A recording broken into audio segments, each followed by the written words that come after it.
Hello everyone, I am the Midnight Teller and I am here to help you today. I know you use this video to fall asleep, so before that, like the video and subscribe to the channel also. Where are you from and what time are you watching now? Get comfortable and relax. The first giggle made me freeze at my desk. It was 11:47 p.m. on a Tuesday, and I hadn't moved from my chair in 3 hours. Grinding through end-of-quarter reports, the sound drifted through the empty office space, high-pitched and quick, like someone trying to stifle their laughter. My finger stopped typing mid-sentence. I work on the 14th floor of the Riverside Corporate Center, and I'm the only one with access to this floor after 700 p.m. The cleaning crew comes through at 600 and security does their rounds at 8 after that. It's just me and the occasional hum of the HVAC system. I like it that way. The solitude helps me focus, especially during crunch periods like this one. Another laugh, louder this time, female, definitely coming from the direction of the main conference room. My shoulders tensed up and I felt my heart rate kick up a notch. I pushed my chair back slowly, trying to minimize the squeaking of the wheels on the carpet. The conference room door was closed just as it had been all day. I hadn't gone in there once, no meetings were scheduled, and I'd been buried in spreadsheets since arriving at 8 a.m.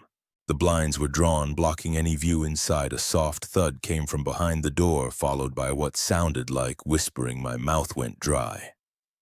I stood up, my legs shaky, and grabbed my phone from the desk. The screen showed no new notifications, no missed calls. The floor's access log would show. If anyone else had come up, I checked it compulsively throughout the day. A habit from when I first got promoted to senior manager. No entries since the clean crew left. Another thud, harder this time, than scraping like furniture being moved. The sounds were impossible to mistake now.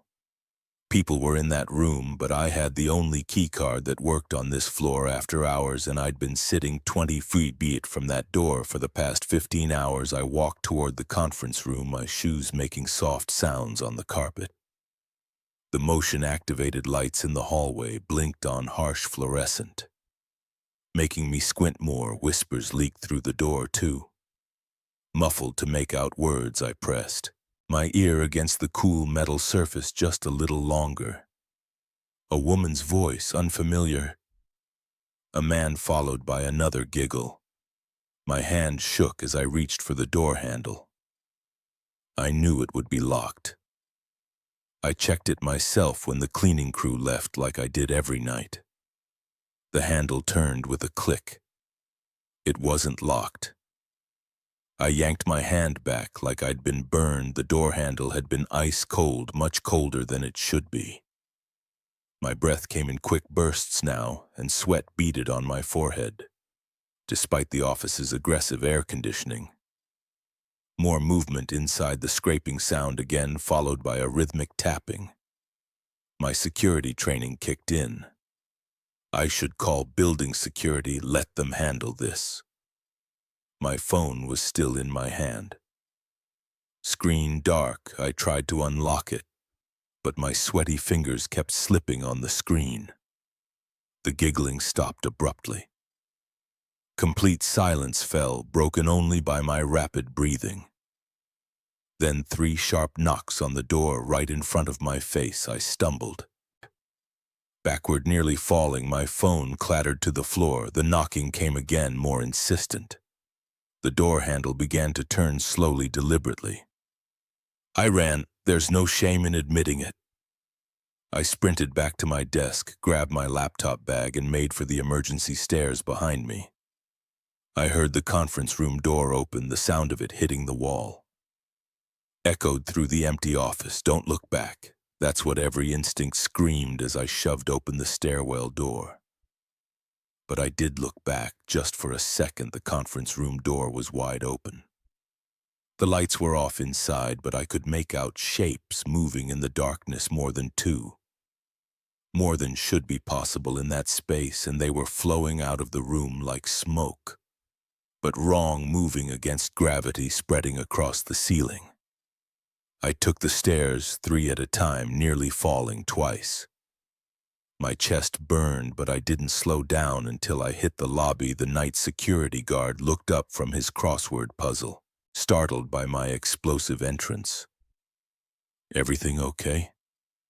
"Mr. Matthews," I couldn't speak, just pointed up. He called for backup, and within minutes, 3 guards were heading up to the 14th floor. I waited in the lobby, gulping water from the cooler and trying to stop my hands from shaking. They found nothing. Of course, the conference room was empty, everything in its place, no signs of entry, no evidence anyone had been there. The security footage showed no one entering or leaving the floor after the cleaning crew. The guard suggested I was working too hard, seeing things after too many late nights. I nodded, played along, told them I'd probably just been jumpy, that the sounds were probably just the building settling. They gave me concerned looks as I left, but I didn't care. I knew what I'd heard, what I'd seen. I called in sick the next day. Something I hadn't done in 3 years with the company. Spent the morning researching the building's history on my laptop, combing through local news archives. Found nothing unusual. Nothing that would explain what happened when I went back to work. 2 days later, I requested a transfer to our downtown office. My boss was surprised. The 14th floor office was considered a perf work, a sign of status. I told him I needed a change of scenery. He approved the transfer, but I could tell he was disappointed. I still had to wrap up some projects before the move, which meant going back to the 14th floor. I only went during daylight hours, and I wasn't alone. I'd scheduled meetings throughout the day, made sure there were always other people around. The conference room door stayed closed, sometimes walking past it. I'd hear something, a soft scratch, a whispered word, but I never opened that door again, never stayed past sunset. The reports could wait until morning. A month after the incident, I was settling into my new office downtown when an email caught my eye. Building management announcing renovations on the 14th floor of Riverside. They were gutting the entire floor, including the conference room, the next day. I got a call from my old boss. His voice was strange, tight. Asked if I'd heard about what they found when they started the demolition. I said no, trying to keep my voice steady. "The strangest thing," he said, "when they took down the conference room walls. They found an old door behind the drywall, sealed up, looked like it hadn't been opened in decades. But here's the weird part. It was locked, and when they finally got it open, it didn't lead anywhere. Just opened into the exterior wall." I thanked him for letting me know and hung up before he could say more. Turned off my phone, closed. My laptop sat in my new office, watching the sunset through windows that faced away from Riverside Corporate Center. Sometimes late at night when I can't sleep, I think about that door they found, about what it might have been sealed up to keep in or keep out, about the things I heard in that conference room, the shapes I saw moving against gravity. But mostly I think about the laughter, how human it sounded at first, until it wasn't, how it changed in those last moments before I ran, becoming something that shouldn't have been possible with human vocal cords. I don't work late anymore. When the sun starts to set, I pack up and leave, no matter how much work is left to do. My productivity numbers have dropped, but I don't care. Some things are more important than quarterly reports and performance reviews. Last week, I ran into one of the security guards from that night. He was working at a different building now, and he looked older, tired. He recognized me immediately. "Still pulling those late nights, Mr. Matthews?" I shook my head. He nodded slowly. "Smart man, you know, we never told you what we really found that night." My chest tightened. "What do you mean?" He glanced around, then lowered his voice. "The conference room was empty when we got there."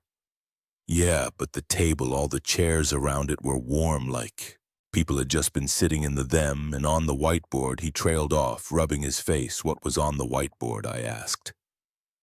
Not sure I wanted to know. "Fingerprints, dozens of them all over it. We dusted them, ran them through the system, no matches, but—" He swallowed hard. "They weren't right. The patterns, the whirls, our tech said they didn't look human. said he'd never seen anything like them.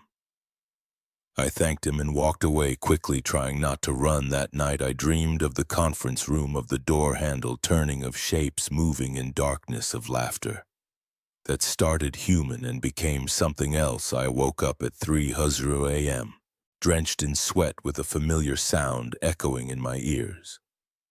The soft scrape of furniture being moved, followed by muffled giggling. But when I turned on the lights, my apartment was empty.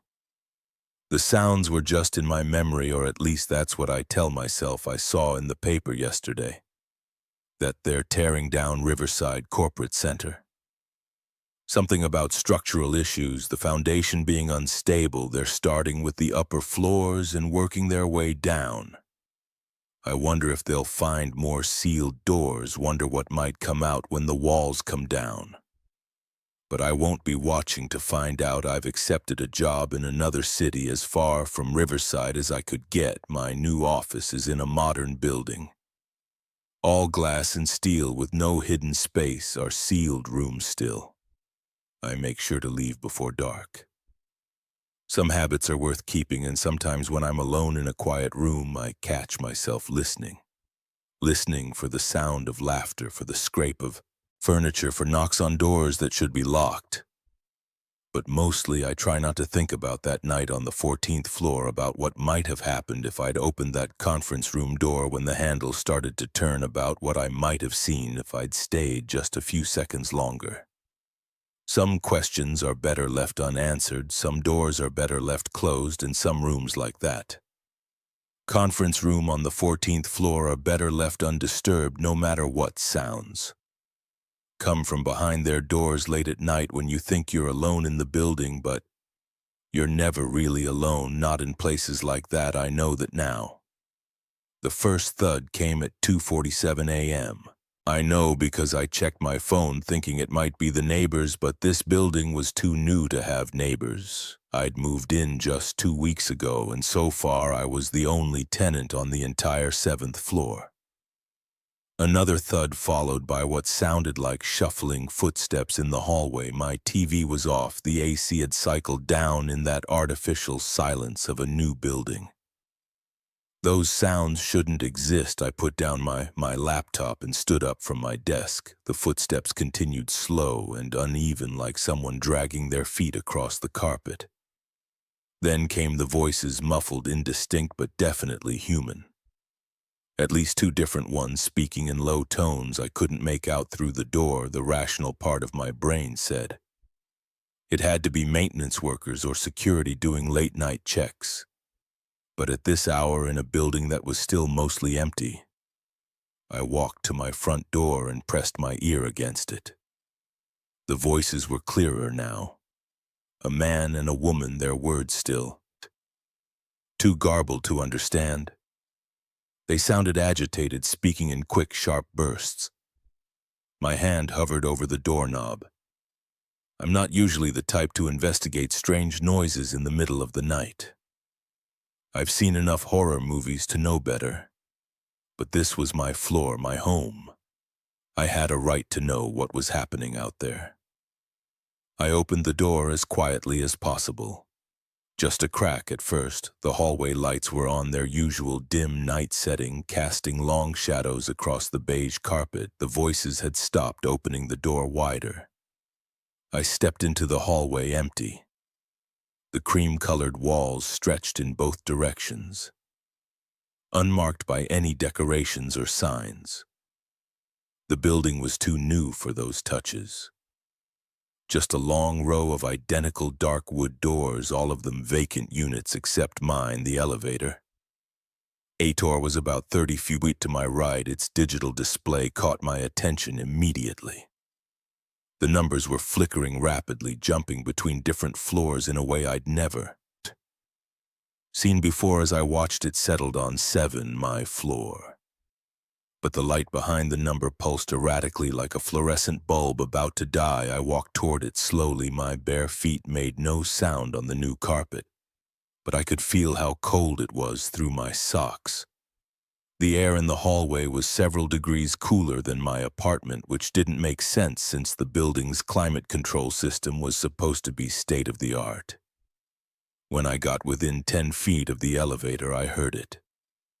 A scratching sound coming from behind the metal doors, not mechanical. This was organic, like fingernails dragging across the surface. I stopped the display, continued to flicker on. 7 casting intermittent blue light across the hallway. The scratching got louder, more deliberate. Then a thump from inside the elevator car, heavy enough to make the doors vibrate slightly. "Hello," I called out immediately, regretting breaking the silence. My voice sounded too loud, too intrusive in that empty space. The scratching stopped. The thumping stopped. Everything went quiet except for the soft electrical hum of the hallway lights. I took another step forward. The elevator doors looked normal, crushed. Stainless steel, pristine and unmarked. But something was wrong with the seam where they met in the middle instead of being perfectly straight. It seemed to bulge outward slightly, as if something was pressing against it from the inside. The display flickered again, this time cycling through all the numbers rapidly before going dark completely. In that moment of darkness, I heard the voices again, closer now, coming from inside the elevator car. The woman's voice was clearer. "Please help us." My heart started pounding. I reached for my phone, then remembered I'd left it in my apartment. The smart thing would be to go back, call building security or the police, but what if someone was actually trapped in there? I stepped closer to the elevator and pressed the call button. Nothing happened. I pressed it again, holding it down longer. This time the display remained dark. The scratching resumed, more frantic now. Multiple sets of fingernails dragging across metal. The doors bulged further outward, the seam between them widening enough that I could see darkness through the gap. "Is someone in there?" I asked, my voice shaking slightly. "I can call for help." A hand shot through the gap between the doors, pale, dirty, with broken fingernails. It clawed at the air for a moment before gripping the edge of the door, trying to pull it open wider. I stumbled backward. The hand was followed by another, then another, multiple hands forcing their way through the widening gap, accompanied by the screech of metal being forced apart. The lights in the hallway flickered, and in that strobing effect I saw faces pressing against the gap, distorted, wrong. Somehow their features twisted in ways that human faces shouldn't move. Their mouths were open too wide, showing too many teeth. Turned and ran behind me. I heard the final screech of metal giving way, followed by the wet sound of bodies hitting the carpet. The voices started again, no longer muffled, no longer human. My hands were shaking so badly I could barely get my key into the lock. I could hear them coming, the shuffle drag of multiple sets of feet on carpet getting closer. The hallway lights were flickering faster now, casting the scene in broken fragments of visibility. I got the door open and slammed it behind me, turning both deadbolts for a moment. I just stood there, breathing hard, listening. The footsteps stopped right outside my door. Something scraped against the wood, those same broken fingernails, then a voice, the woman from before, but different now, distorted like someone playing a tape at the wrong speed. "Let us in," it said. "We lived here first." I backed away from the door. That didn't make sense. This building was brand new. The construction had just finished 2 months ago. Before that, it was an empty lot. The scratching moved to my window. I was 7 floors up there. Couldn't be anything out there, but when I looked, I saw those hands pressing against the glass, leaving dirty smears between the fingers. I caught glimpses of faces, the same twisted expressions I'd seen in the elevator. My phone was still on my desk. I grabbed it and dialed 911. But there was no signal. The Wi-Fi was down too. Even my cellular data wasn't working. The temperature in my apartment dropped suddenly. I could see my breath fogging in the air.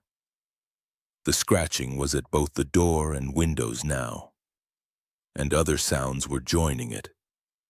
Wet organic noises I didn't want to identify. The woman's voice came again, closer now, as if she was speaking directly through the door. "We died here first," my mind raced, trying to make sense of it. I'd done my research before moving in.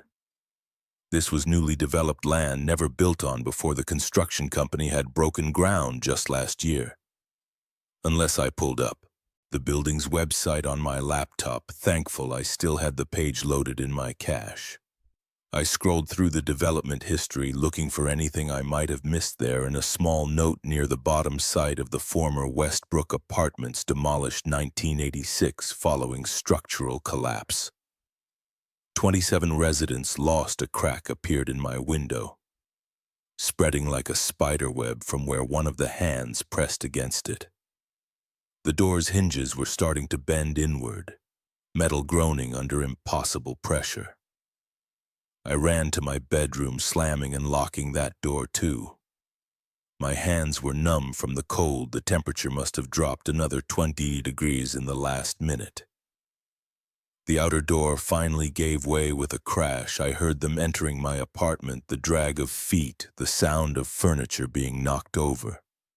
Those wet, shuffling noises getting closer. They were talking now. Multiple voices overlapping, all distorted in that same wrong way. "Our home, give it back. We died here," the bedroom. Door wouldn't hold them for long. I looked around frantically for options. The window 7 floors up was a fatal drop. The closet just another dead end. Something hit the bedroom door hard enough to splinter the wood through the cracks. I could see them, fragments of faces, hands, bodies that weren't quite right, like someone had tried to reconstruct human beings from broken pieces. The door burst inward. They filled the doorway, a mass of twisted limbs and distorted faces, all pressed together like they were still trying to fit in that elevator car. Their skin was pale, and mottled clothes rotted and stained with old blood and concrete dust. The woman who had spoken first was in front, her neck bent at an impossible angle, arms too long for her body. When she smiled, her jaw opened wider than any human mouth should. "Welcome home," she said. I backed up until I hit the window. They moved into the room as one mass, reaching for me with those broken hands. The cold was intense now, burning my lungs with each breath. The woman's hand touched my shoulder. Her skin felt like wet concrete. "Stay with us," she whispered. "Forever." I closed my eyes. When I opened them again, I was lying on my desk. My laptop screen dark in front of me, sunlight was streaming. Through the windows, my phone showed 8:15 a.m. A dream, just a horrible dream. Then I noticed the temperature display on my thermostat, 42 degrees F, and there on my shoulder, 5 distinct bruises in the shape of fingerprints, gray like old concrete. I moved out that day, left most of my things behind the building. Management didn't argue when I broke my lease. They just looked uncomfortable and processed the paperwork quickly. A month later, I drove past the building. It was empty again. All the windows dark. A sign out front announced, "Luxury apartments taking applications." As I waited at the red light, I looked up at the 7th floor. For a moment, I thought I saw something in my old window. A pale face pressed against the glass, smiling too widely. The light turned green.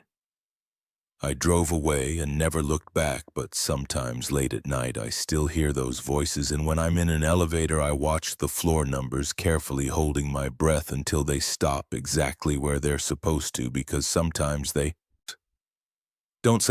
flicker. The first time I noticed something was wrong at 2847 Maple Street.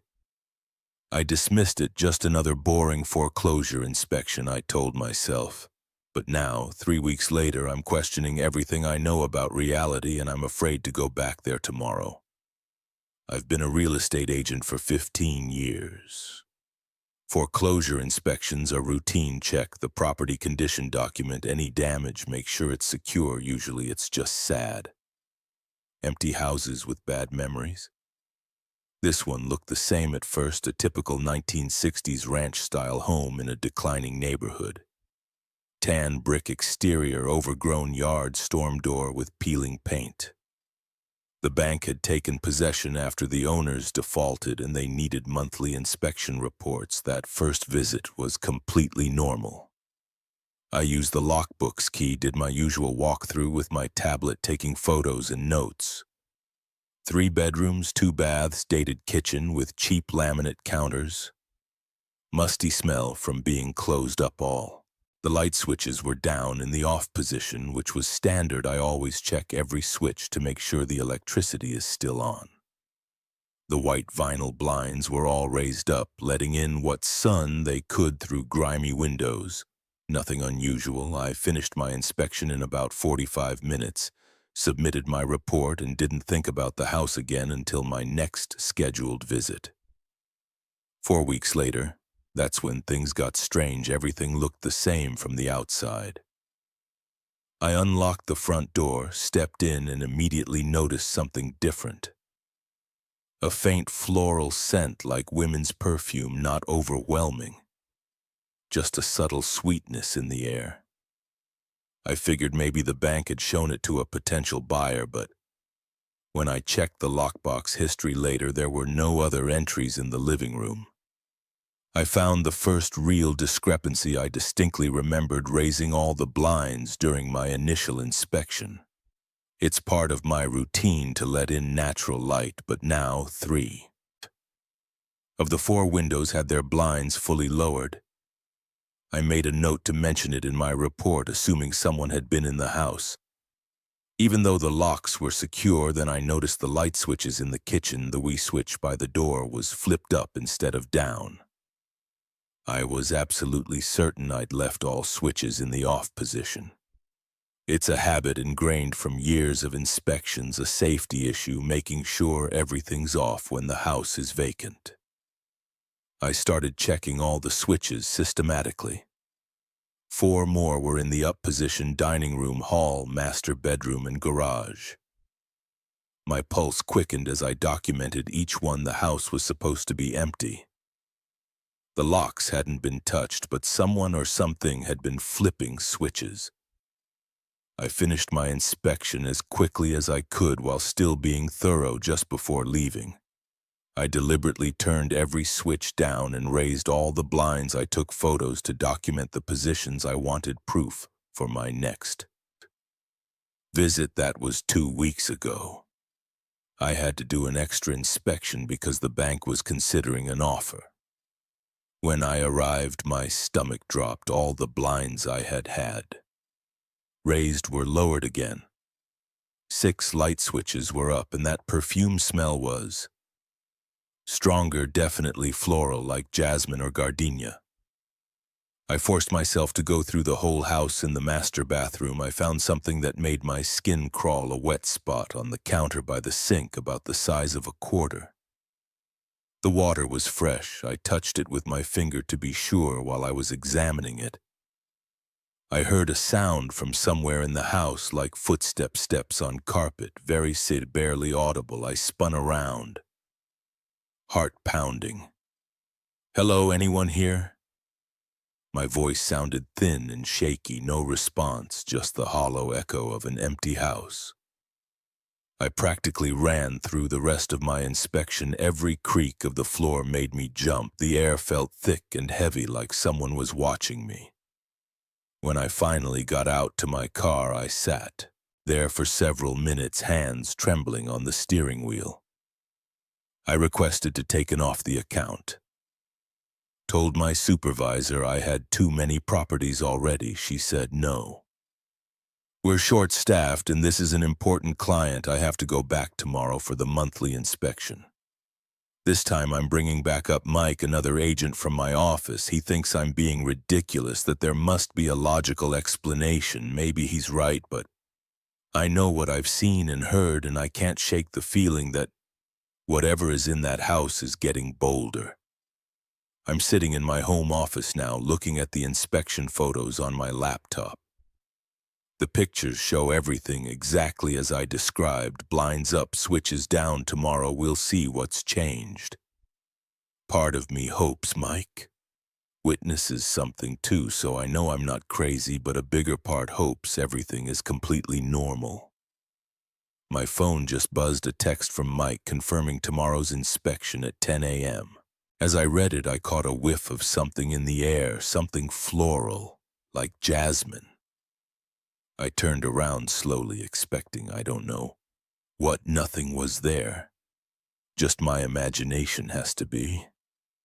I close my laptop and try to focus on other work.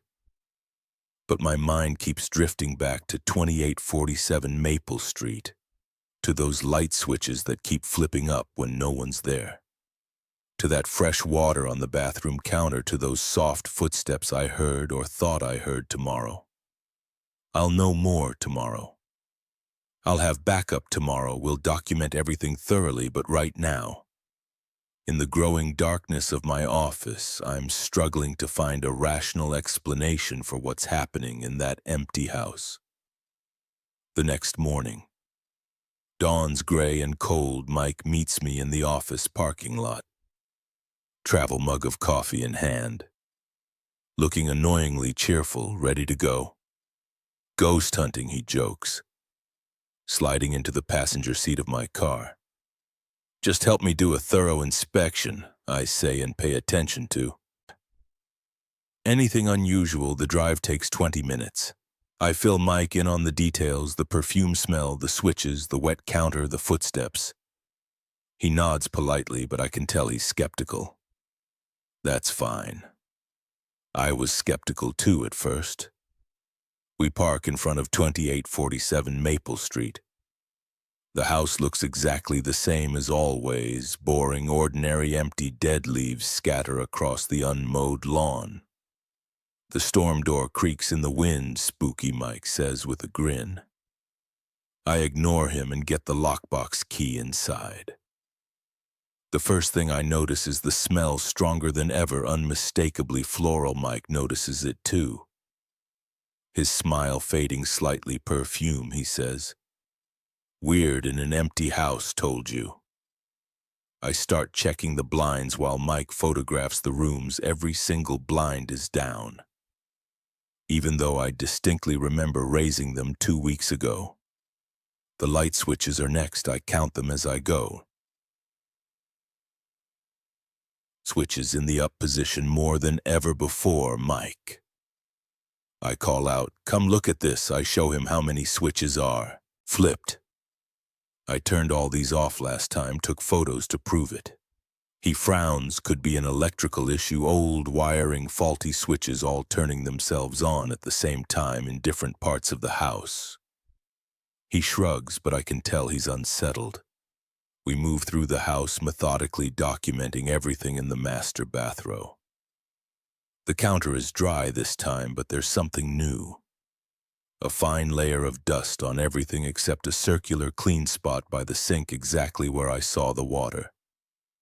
Last time someone's been here, Mike says quietly. Check the lockbox log, I tell him. He pulls out his phone, checks the digital record. No entry since your last inspection, so how? A loud click interrupts me. We both freeze. What was that, Mike? Whispers sounded like I swallow hard, like a light switch. We move cautiously to the hallway. The switch by the bedroom door is now in the up position. I know it was down when we checked it 5 minutes ago. Mike's face has gone pale. Okay, that's not normal. Another click from the kitchen. We practically run in there. The switch by the door is up while we stare at it. It clicks down again by itself. No one touching it. Jesus, Mike breathes. The perfume smell is overwhelming. Now the air feels charged, heavy with something invisible but present. The hair on my arm stands up. That's when we hear the footsteps, soft but clear, moving across the living room carpet behind us. We spin around, nothing there. The footsteps continue to the front door, then stop. "We need to go," I say now. Mike doesn't argue. We hurry to the door, not running but moving fast as I reach for the handle. The lock clicks. I try turning it anyway. "Lock tight. Use your key," Mike says, voice shaking. I fumble with my key ring, find the right key. It won't turn, like something's holding the lock from the other side. The footsteps start again, moving toward us. The perfume smell is so strong I can barely breathe out of the corner of my eye. I see the living room light. Switch flip up. Mike slams his shoulder into the door once. Twice it bursts open. We stumble out into the cold morning air, gasping behind us. The storm door slams shut with a crack like a gunshot. We stand there for a long moment, catching our breath, staring at the house through the window. I see the living room light switch flip down again. "Well," Mike says finally, "I guess I owe you an apology." I laugh, but it comes out shaky. "Let's get out of here in the car." We sit in silence for a minute. Then Mike pulls out his tablet. "We still need to file the inspection report," he says. "What should we put?" I start the engine. "The truth, all of it.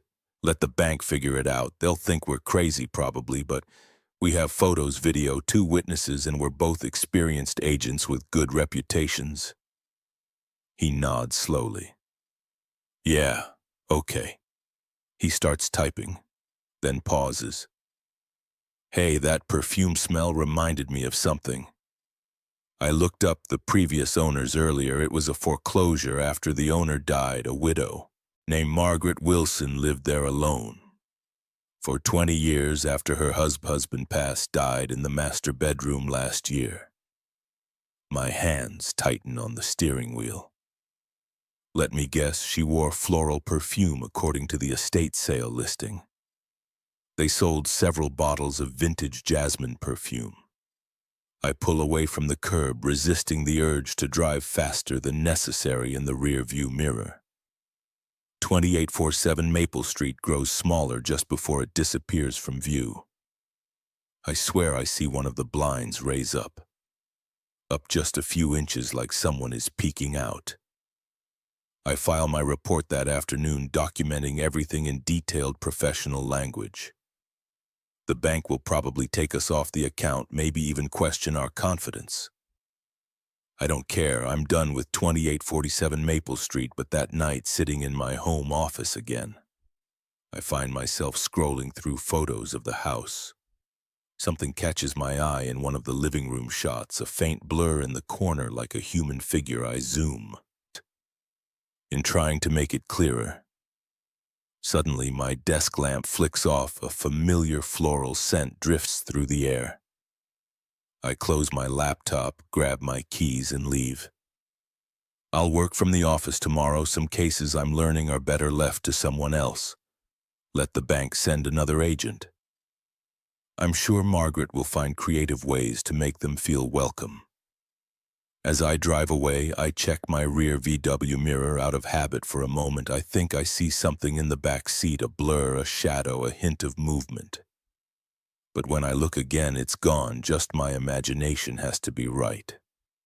I shouldn't have gone camping alone. That's what everyone keeps telling me now. The police, the park rangers, even the UFO researchers who won't stop calling. But I need to get this down while it's still fresh, while I can still remember every detail of those 12 hours that changed everything. I thought I knew about our place in the universe. It started as a regular weekend trip to Black Rock State Forest I'd done. Solo camping dozens of times before. Pack the essentials, drive out Friday after work. Spend Saturday hiking. Head home Sunday morning, simple, safe, normal. October 12th seemed like any other fall weekend. Crisp air leaves turning perfect camping weather. I pulled into my usual spot around 7:00 p.m.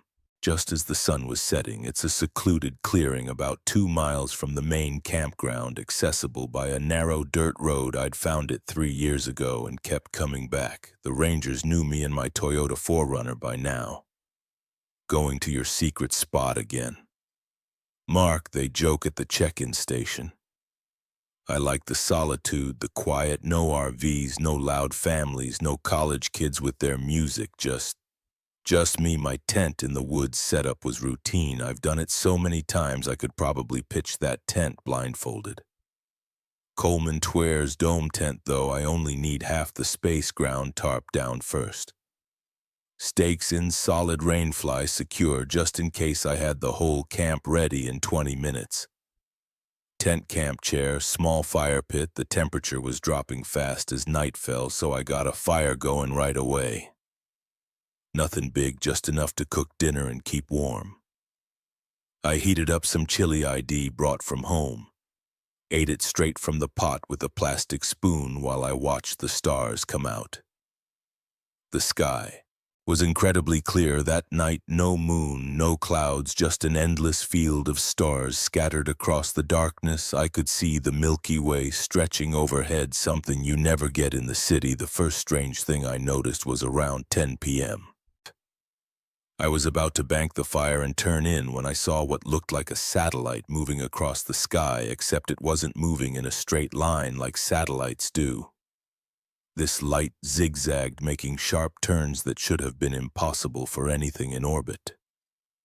I figured it must be a drone, though I'd never seen one flying that high or that fast. Then the light stopped dead in the middle of the sky. Just froze there, perfectly still, glowing with a steady white-blue color. I grabbed my phone to record it, but the battery was already at 15% despite being fully charged. When I arrived, I only managed a few seconds of shaky footage before the phone died completely. The light hung there for maybe 30 seconds, then suddenly split into 3 identical points arranged in a triangle. They rotated slowly like they were scanning the ground below. I felt the hair on my arm stand up. The air had changed. There was a low humming sound just at the edge of hearing, more like pressure than noise. Static electricity made my skin tingle. I'm not proud to admit it, but I dove into my tent, zipped it up tight, and lay there in my sleeping bag, heart pounding. The humming got louder, and a bright blue-white light flooded through the tent walls. It was so bright I could see every detail inside the tent like it was noon on a summer day. The light pulsed rhythmically, and I could feel vibrations coming up through the ground. I don't know how long I lay there, barely breathing. While that light swept back and forth across my campsite, could have been minutes, could have been hours. Time felt wrong, somehow stretched out and compressed at the same time. Eventually, the humming faded and the light dimmed when I finally worked up the courage to unzip the tent and peek out. The sky was dark and normal again. I didn't sleep. How could I? I sat up all night in that tent, jumping at every sound, every snapping twig or rustling leaf. My phone was dead. My flashlight batteries were dead too, though they'd been brand new. Even my watch had stopped at 10:07 p.m. The only light came from the dying embers of my fire, which I was too scared to leave the tent to rebuild. Dawn seemed to take forever to arrive. When the sky finally started to lighten, I burst out of that tent like a sprinter at the starting gun. The first thing I noticed was the silence, complete, absolute silence. No birds, no insects, no wind in the trees, just dead silence. Then I saw the circles, 3 perfect circles burned into the ground about 50 feet from my tent, each one exactly 30 feet in diameter. The grass inside the circles wasn't just burned, it was gone, replaced by glass. Smooth, black material that looked like obsidian, but felt warm to the touch. The circles overlapped slightly, forming a pattern like a Venn diagram in the center, where all 3 circles intersected. There was a small raised pyramid of the same black material, about 6 in high. My hands were shaking as I took pictures with my phone, which had mysteriously started working again, but showed the wrong date, October 14th instead of 13th. That's when I noticed the other changes. The temperature had dropped at least 20 degrees overnight. There was frost on my tent, even though the weather forecast had predicted lows in the mid-50s, and most worrying of all, my car wouldn't start. The Forerunner battery was completely dead. Not just weak dead. When I hooked up my portable jump starter, nothing happened. The electrical system was fried, no lights, no radio, not even a click from the starter. I popped the hood and found scorch marks on the engine block radiating out from all the electrical connections like lightning burns. I tried calling for help, but my phone showed no signal despite usually having decent coverage at that spot. The GPS app wouldn't load, even the compass app just spun in circles, unable to find north. I was effectively cut off. That's when I heard it. A low, pulsing hum coming from the direction of the circles. The black material was vibrating, sending ripples across its surface like water. The small pyramid in the center began to glow with a faint blue light, the same color I'd seen in the sky. The night before, I grabbed my backpack and stuffed it with water, food, and warm clothes. Whatever was happening, I wasn't sticking around to find out more. I knew there was a ranger station about 5 miles away. If I followed the main trail, I could make that in a couple of hours. Even loaded down with gear, I didn't even bother breaking down the tent, just grabbed the essentials and started walking fast. The humming followed me for the first mile, growing fainter with distance, but never completely fading. My watch had started working again, but was running backward. The hands spinning counterclockwise at high speed. The forest felt wrong as I walked. The trees seemed taller somehow, their shadows too dark and sharp even in the morning light. I kept seeing movement at the corners of my vision, but whenever I turned to look, there was nothing there. The air felt thick, like walking through invisible syrup, and it was cold, much colder than it should have been for October in this part of the country. I made it about 3 miles before I had to stop and rest. My legs felt like lead, and I was breathing way too hard for the relatively easy terrain. That's when I noticed the first mark on my arm. A perfect circle about the size of a quarter, raised and red like a brand, but ice cold to the touch. As I watched, 2 more identical marks appeared next to it, forming the same triangle pattern I'd seen in the sky.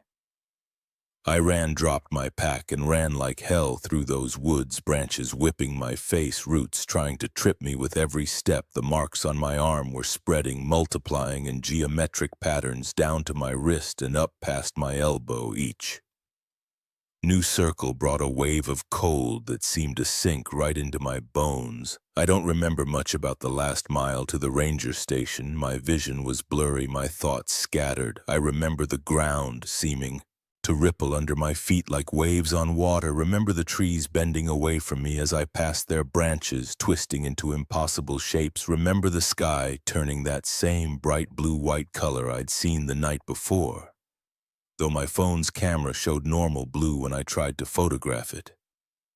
I burst into the ranger station at 9:43 a.m. According to their wall clock, the ranger said I was screaming about lights and circles, though I don't remember that part. They said my body temperature was 83 degrees when they checked it, way too low for someone who'd just been running. The marks on my arm were gone by then, leaving no trace they'd ever existed. The Rangers sent a team to my campsite. They found my tent and car right where I'd left them, but no signs of the circles. The ground was undisturbed. The car's battery was fine. It started right up for them. They showed me photos. Everything looked completely normal. But it wasn't normal. Nothing has been normal since that night. The date thing on my phone wasn't a glitch. I lost a day somehow. It was October 14th when I reached the ranger station, not the 13th. Like it should have been 24 hours just gone, with no memory of what happened during that time. The Rangers log show. I checked in on the 12th, but nothing after that until I showed up at their station on the 14th. The watch still runs backwards sometimes, especially at night. The compass on my phone spins wildly whenever I'm in the woods. I can't keep batteries charged. They drain in hours no matter what device they're in, and sometimes usually around 10:07 p.m. I hear that humming again, feel that static electricity on my skin. See flashes of blue-white light at the edges of my vision, the UFO researchers say. My experience matches dozens of other reports from that area over the past 50 years. They've shown me photos of similar circle patterns found in fields and forests across the country. They want me to speak at their conferences, tell my story to their followers. The doctors say I experienced a combination of hypothermia and stress-induced hallucination. They've run tests, taken scans, drawn blood. Everything comes back normal except my body temperature, which still runs about 5 degrees below average. They've prescribed anti-anxiety medications and recommended therapy.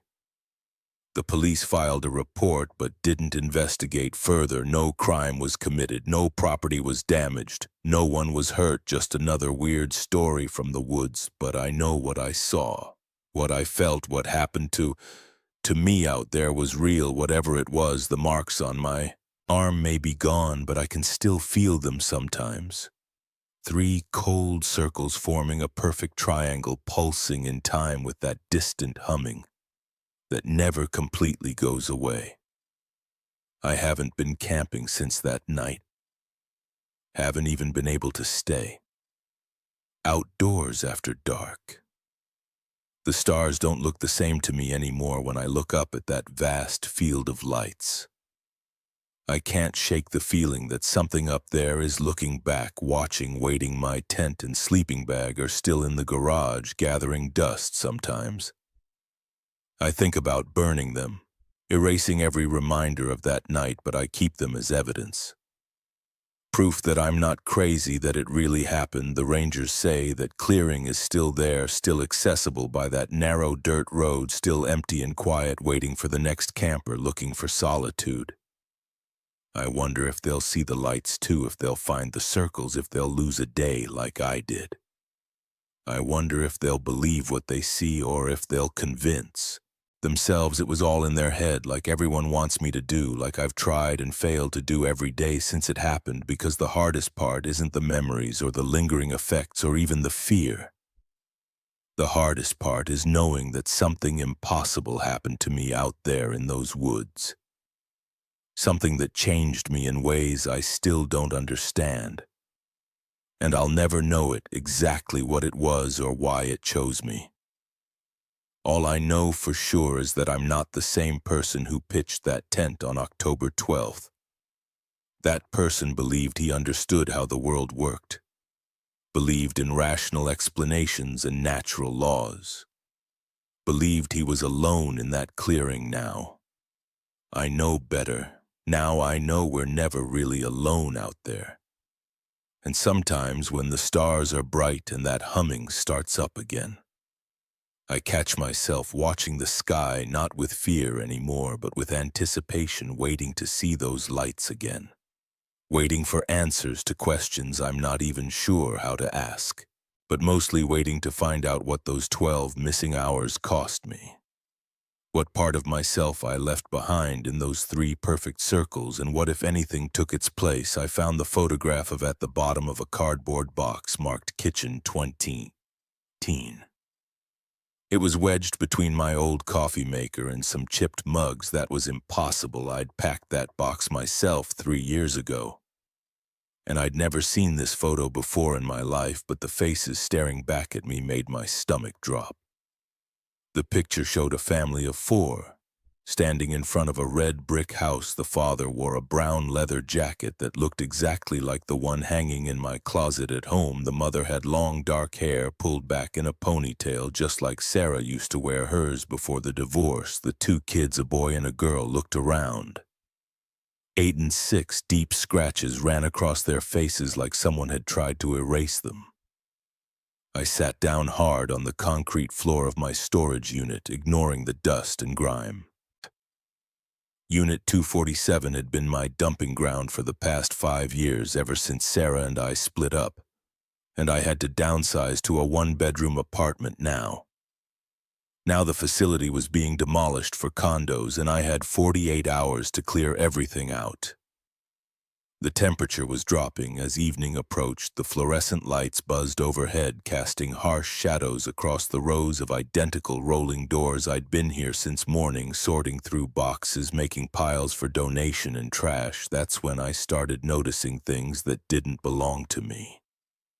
At first it was small stuff, a brass desk lamp I didn't recognize, some old hardcover books I'd never bought. I figured maybe they'd gotten mixed in when I was moving or Sarah had packed some random items, but then I found the camping gear, a full set of expensive equipment still in its original packaging. I'd never been camping in my life. The photo trembled in my hands. The father had my exact hairline, my nose, even the small scar above. His right eyebrow, but his eyes were wrong, flat and dark. Like holes punched in paper, the mother could have been Sarah's twin except for the unnatural angle of her neck. And the way her smile stretched too wide across her face. My phone buzzed, making me jump. A text from Mike. My brother. You need help clearing out the unit, can come by after work. I started to type yes, then deleted it. Something told me I needed to figure this out alone. I texted back, all good, almost done, thanks though. Standing up, I did a slow turn around the tanks. 15 space. I thought I knew every item in here, memories and junk from 15 years of adult life now. I really looked at the stacks of boxes and furniture. A green armchair I'd never owned sat in the corner. The brass numbers on the antique clock on the wall were backwards in the mirror. When had I gotten a full-length mirror with that ornate silver frame? I walked over to it. Feet crunching on scattered packing peanuts, my kitchen looked normal enough. 42. Years old, graying at the temples, wearing my old Yankees t-shirt and jeans. Dusty for moving boxes, I reached out to touch the cool glass surface. The reflection didn't move. I yanked my hand back in the mirror. My image remained perfectly still. Arm outstretched, fingertips pressed against the other side of the glass as I watched it. Smiled, a wrong, twisted smile that split its face like a crack. I stumbled backwards, knocking over a stack of boxes, papers, and old clothes spilled across the floor. Among them was another photograph, this one showing the same family standing in front of my storage unit, Unit 247. They were all smiling, those horrible smiles. The date stamp in the corner read 06/05/2024, 6 months from now. My hands were shaking so badly I could barely pick up my phone. I needed to call someone, the police, a psychiatrist, Sarah. What would I even say? The fluorescent light above me flickered and went out. In the dim glow from the remaining lights, I saw movement in the mirror. The reflection family was there now, standing behind. Mirror me, still smiling. The father raised his hand in a wave. I ran, slammed the rolling door down, and fumbled with the padlock behind me. Something scratched against the metal door. I dropped the keys twice before managing to lock it. The long hallway of storage units stretched out in both directions. Identical doors disappearing into shadow. I couldn't remember which way led to the exit.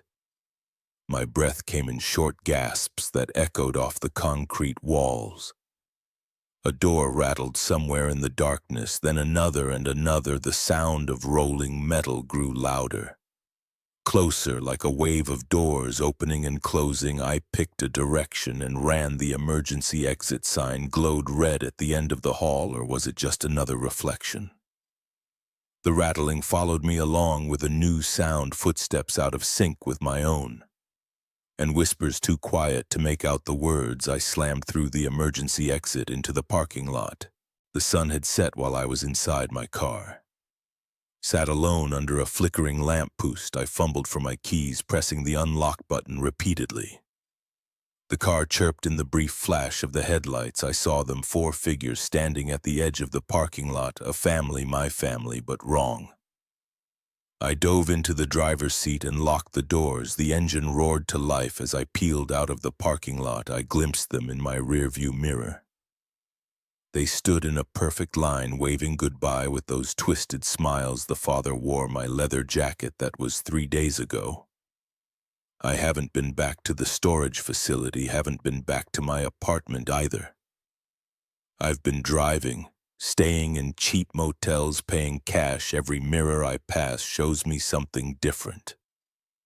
Now every photograph I look at changes when I look away. This morning, I found another picture in my wallet. I know I've never seen it before, but it was tucked behind my driver's license like it had always been there. It shows me the real me standing with that family in front of Unit 247. We're all smiling those wrong smiles, the date stamp says. 6-1 scenes in 2024 tomorrow. I could drive until I run out of gas, then keep going on foot, but I know that won't work. They're in every reflection now. Getting closer, waiting, I'm writing this all down because I need someone to know what happened. Need someone to understand why I have to go back to Unit 247. They're waiting for me there, my family, the family. I never had the family I might have had in some other version of my life. The family I'm about to become. I keep checking my smile in the rearview mirror. It looks normal for now. But sometimes out of the corner of my eye, I catch it starting to stretch. I should have known something was wrong the moment I found that first photograph. Should have walked away, called the police, done something different. But now it's too late. The changes are spreading. This morning I found a brown leather jacket in my back seat, the exact one from the photo. When I reached back to touch it, it was warm. The storage facility office called an hour ago. A woman's voice, familiar but wrong, like Sarah's voice played backwards. Just reminding you that all units must be cleared out. By tomorrow, Unit 247 still has some items inside your families waiting to help you move them. I hung up, threw my phone out the window, but I can still hear her voice in my head getting louder. They're all getting louder now. Whispering about tomorrow, about Unit 247, about becoming the sun is setting. I'm parked outside a gas station somewhere in New Jersey, watching my reflection in the window. It's still me mostly, but if I look closely, I can see them standing behind me. Getting clearer, more solid. Their smiles are my smile now. I'm going back to Unit 247. I don't have a choice anymore. They're calling me home. If you're reading this, don't look for me. Don't try to find Unit 247. And whatever you do, don't trust the reflections. They're not reflections anymore. They're doors, and they're opening. I have to go now. It's almost dark and they're waiting. My family is waiting. I'm starting to smile. The VHS tape sat on my coffee table. Its black plastic case collecting dust in the late afternoon. Light, no label, no writing, just another random item from the dozens of boxes my mom had asked me to clear out of her basement. I hadn't owned a VCR in years, but I'd kept the old one from high school in a closet. Guess some part of me knew this day would come. I pulled the VCR from the back of my hall closet, brushed off the dust and connected it to my TV with the red, white, and yellow cable I'd found, tangled in the same box the machine made. A grinding sound when I plugged it in. The digital display flickered to life. 12 to 12.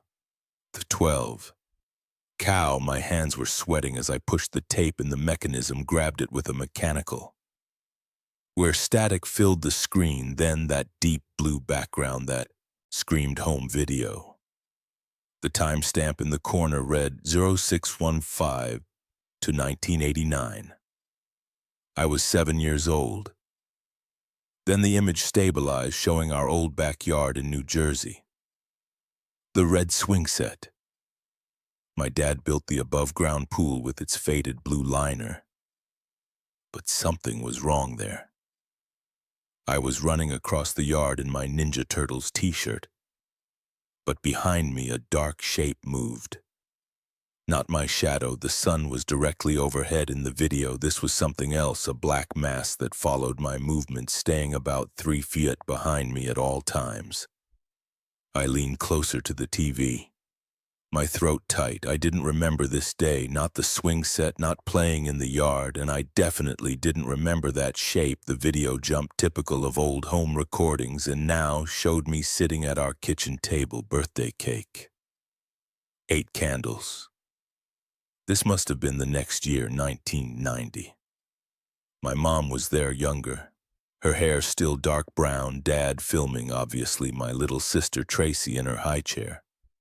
Face already smeared with frosting, and there it was. Again, the shadow standing behind my chair, taller than before, but still roughly matching my proportions. The edges of it were fuzzy, undefined. As I watched, it seemed to pulse slightly like heat waves rising from hot pavement.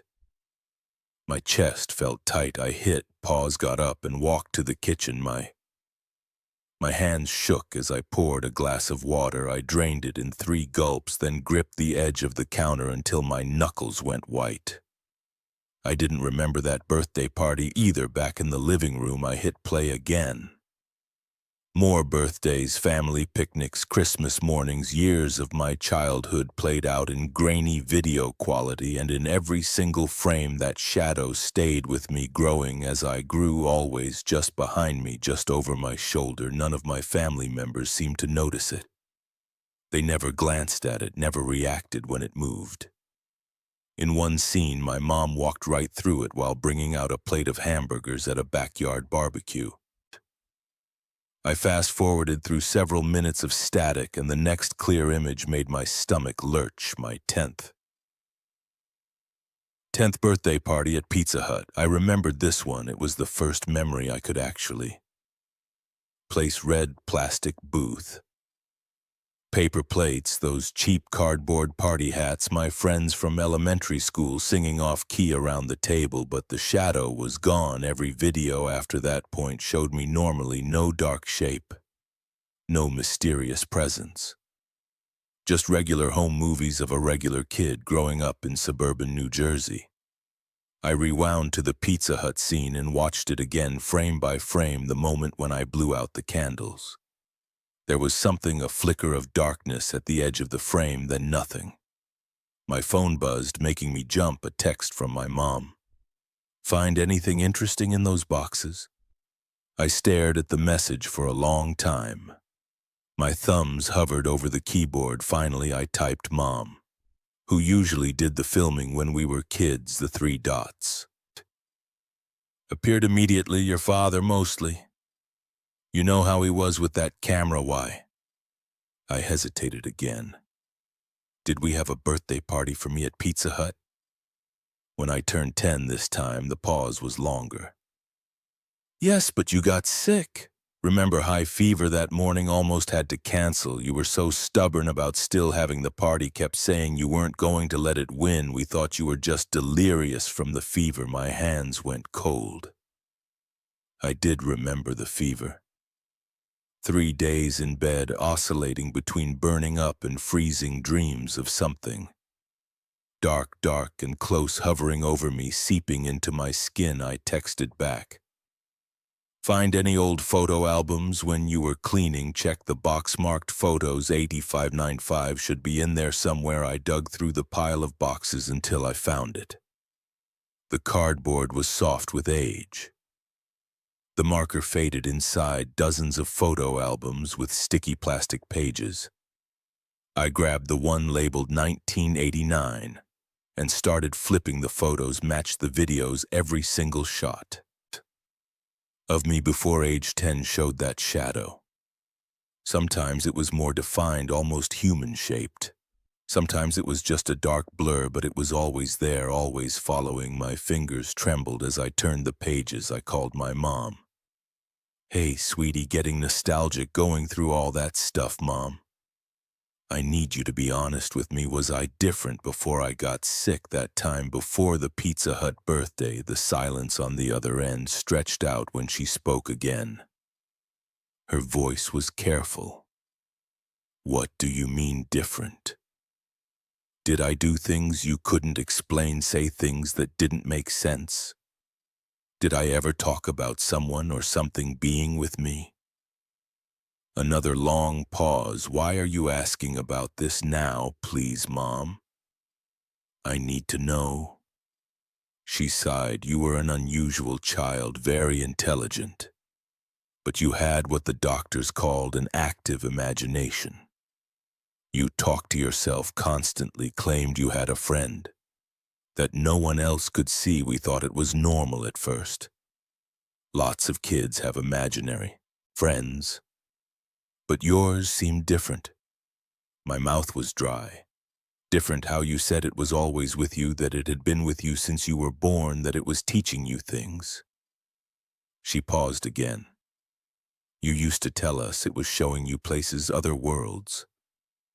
You described these incredible scenes, these impossible things. We took you to child psychiatrists, but they all said the same thing, that you'd grow out of it, and you did. After that fever, you stopped talking about your friend. Stopped talking to yourself, became a normal little boy overnight. I looked at the TV screen, paused on that last frame at Pizza Hut. The dark flicker at the edge. Do you remember what I called it? This friend. You never gave it a name, you just called it my shadow. My hand holding the phone was slick with sweat. Mom, I need you to think carefully in all the photos and videos from when I was little. Did you ever notice anything strange, anything in the background? What? No, of course not. They're just normal. Family photos? She paused. Alex, you're scaring me. What's going on? Nothing, I said quickly, just remembering things. Hey, I should go. Need to finish sorting through these boxes, Alex. I hung up. Turned back to the TV, rewound the tape to the beginning. This time I watched more carefully in that first scene in the backyard. I wasn't just running, I was running with my arms out like an airplane, but my head was turned to the side, my mouth moving. Talking to the shadow, I switched to another scene. Christmas morning, probably age 6. As I opened presents, I kept holding them up, showing them to something over my shoulder. The shadow pulsed and shifted with each movement, scene after scene. Birthday parties where I saved a piece of cake, setting it aside on an empty chair, playing with toys, but always leaving space for something else to sit. Having animated conversations with empty air, or what looked like empty air on camera. The fever hadn't cured me of an overactive imagination. It had taken something from me. Or maybe something had left. I fast-forwarded through more static and a new scene appeared, one I hadn't watched yet. Me in a hospital bed. Age 10, pale and thin. Dark circles under my eyes. The shadow was there, larger than ever, filling the entire corner of the room. The camera was shaky. Dad must have been filming quickly, probably against hospital rules. The timestamp showed 3:00 a.m. In the video, I was sitting up in bed talking. The audio was poor, mostly static, but I could make out words. Time to go, can't stay, thank you for the shadow. Seemed a pulse, growing larger, darker. Small tendrils of blackness reached toward my bed. Then the picture went black, not static, pure black. When the image returned, the room was empty except for me, sleeping peacefully in the hospital bed. The timestamp showed 7:00 a.m. I sat there in my living room as the tape ended, rewound automatically. The mechanical clicking of the VCR seemed very loud in the silence. My phone buzzed again. A text from my mother. Found something else while cleaning a drawer. W. You did in kindergarten. Your teacher sent it home with a note. I kept it all these years, coming over to show you. 20 minutes later, she was at my door. She looked pale as she handed me a piece of yellowed construction paper. A child's drawing, crude stick figures, one small labeled me in wobbly letters. Behind it, a larger figure done entirely in black. Crayon pressed so hard the paper had nearly torn. The teacher's note was stapled to the back. Mrs. Henderson, I thought you should see this when I asked Alex about his drawing. He said it was his special friend who shows him things. No one else can see, he said. It's been with him since he was born. Helping him learn about the other side. When I asked what other side, he said, where we all came from, where we go back to. I recommend discussing this with his pediatrician, Mrs. Walsh. My mom touched my arm. Alex, what's wrong? You're shaking. I looked at her, then at the TV, then back at the drawing, Mom. I need you to watch something, but when I tried to play the tape again, the screen showed only static. I rewound it fast, forwarded, ejected, and reinserted it. Nothing but snow. I pulled the photo albums out again, flipping frantically through the pages. All the photos were still there, but the shadow was gone. Just normal pictures of a normal kid my mom watched me with. Gr. Gar, concern, Alex. You're starting to scare me. What's going on? I held up the drawing, pointed to the black figure. Do you remember? Do you remember what it taught me? She shook her head slowly. You never told us. You said it was secret, that you weren't supposed to share what you learned until it was time. And after I got sick, did I ever mention it again? No, it was like you forgot everything when we tried to ask you. Just look confused, the doctor said. It was normal that high fevers can sometimes cause temporary memory loss. We were just happy to have you back to normal. I stared at the drawing, at the black figure pressed so hard into the paper. But I didn't forget. I whispered it. Left it finished, teaching me whatever it needed to teach me. And it left. My mom took the drawing from my hand. Set it on the coffee table. Maybe that's all it was supposed to do. I looked at her sharply. What do you mean? She sat down heavily on my couch. The night your fever broke, I was there in the hospital room. You were talking in your sleep. You said, "Thank you for showing me. I understand." Now then, your temperature dropped back to normal. When you woke up the next morning, she spread her hands. You were different, calmer, more focused, like something that had been pulling you in two directions had finally let go. I picked up the drawing again.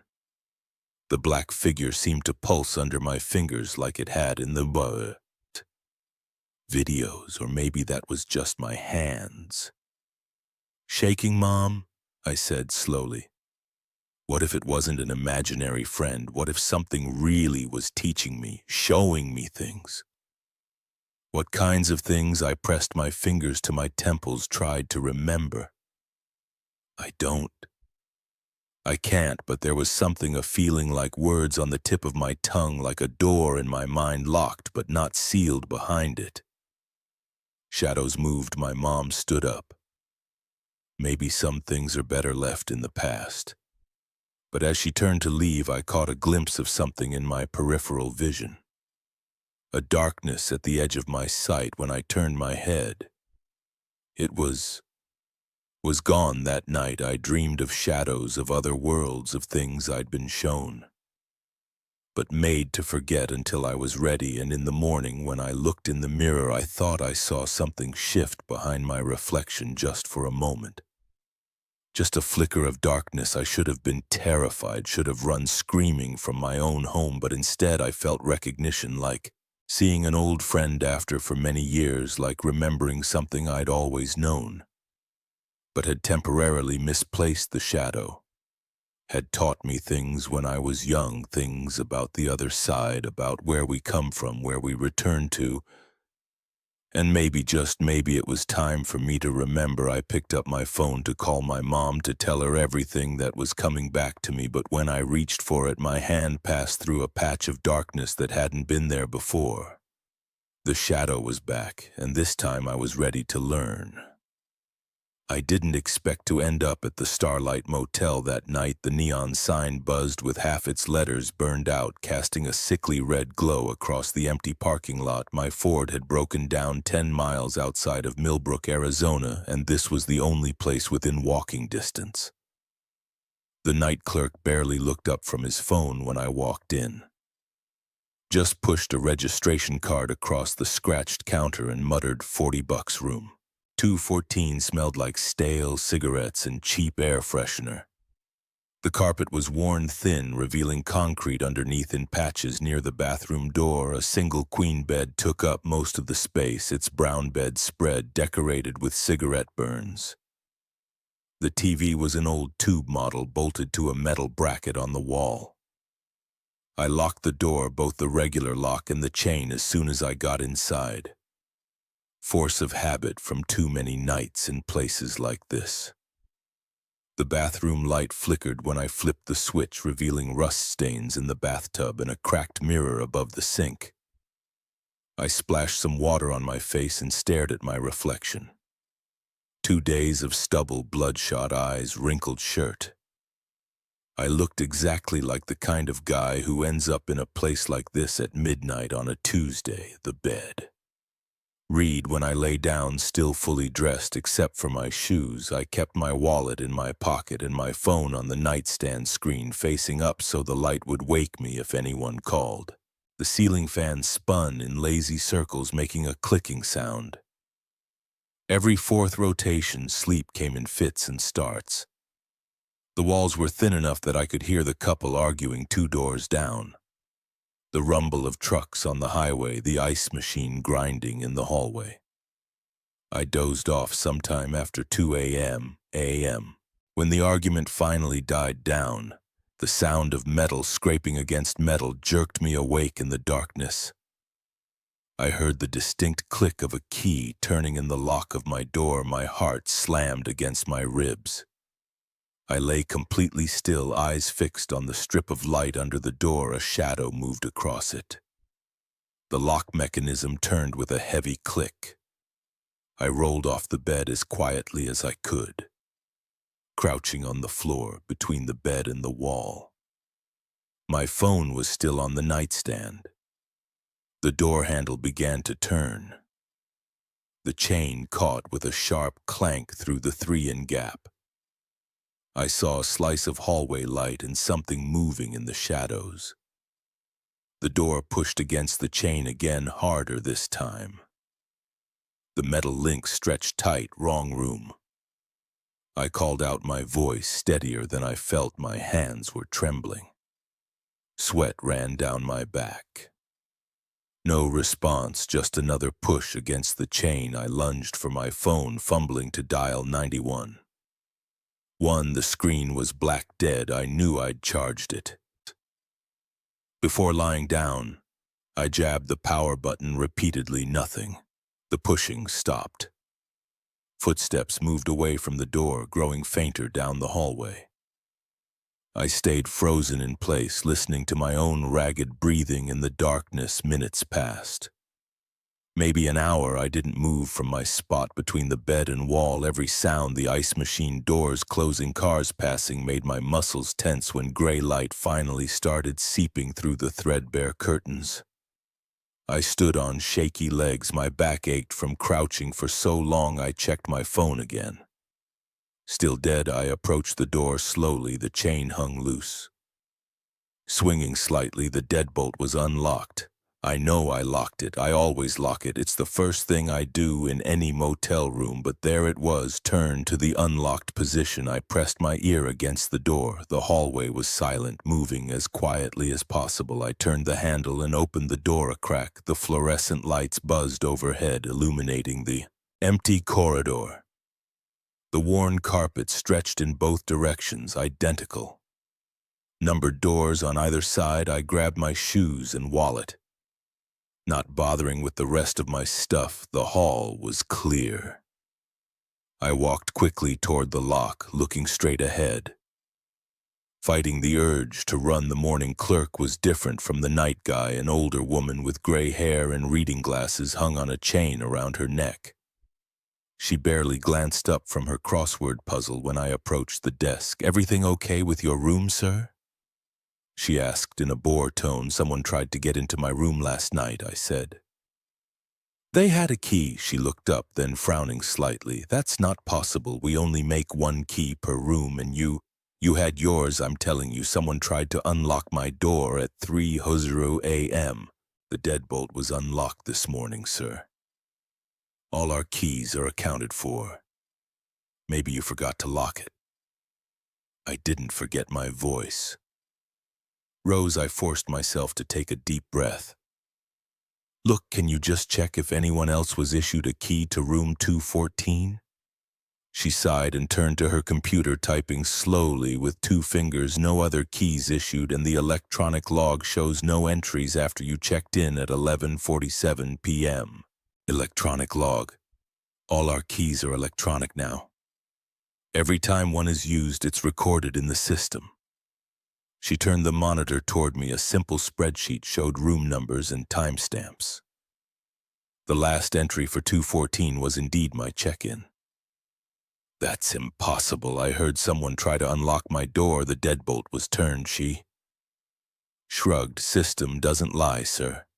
Will you be checking out now?" My hands were shaking again as I signed the receipt. I walked quickly to my car, scanning the nearly empty parking lot. As I went, an old Buick, a pickup truck, and a minivan were the only other vehicles there. The Ford started on the first try. Of course it did. I pulled out of the lot without looking back at room 214. 20 minutes later, I stopped at a diner just outside of Millbrook. My phone came back to life as soon as I plugged it into the car charger. No missed calls, no texts, battery at 100%. I sat in a booth by the window, ordered coffee. I didn't really want, and opened the browser on my phone. The Starlight Motel had exactly 2 reviews online, both from over a year ago. Clean enough, cheap, and okay for one night if you're desperate. Nothing about mysterious keys or unlocked doors, nothing about electronics failing or deadbolts turning themselves, just another rundown motel by the highway. The waitress brought my coffee. "You okay, honey? You look like you've seen a ghost." I forced a smile. "Long night, bad sleep?" She nodded sympathetically and moved on to the next table. I stared into the black coffee, watching steam rise in the fluorescent light. The same kind of lights as the motel hallway. My hands were steady now, but a cold weight sat in my stomach. I knew what I'd heard. I knew I'd locked that door, and I knew the electronic log had to be wrong because someone or something had tried to get into room 214 at 3:00 a.m. I paid for the untouched coffee and got back on the highway. The morning sun was bright, making me squint in my rear-view mirror.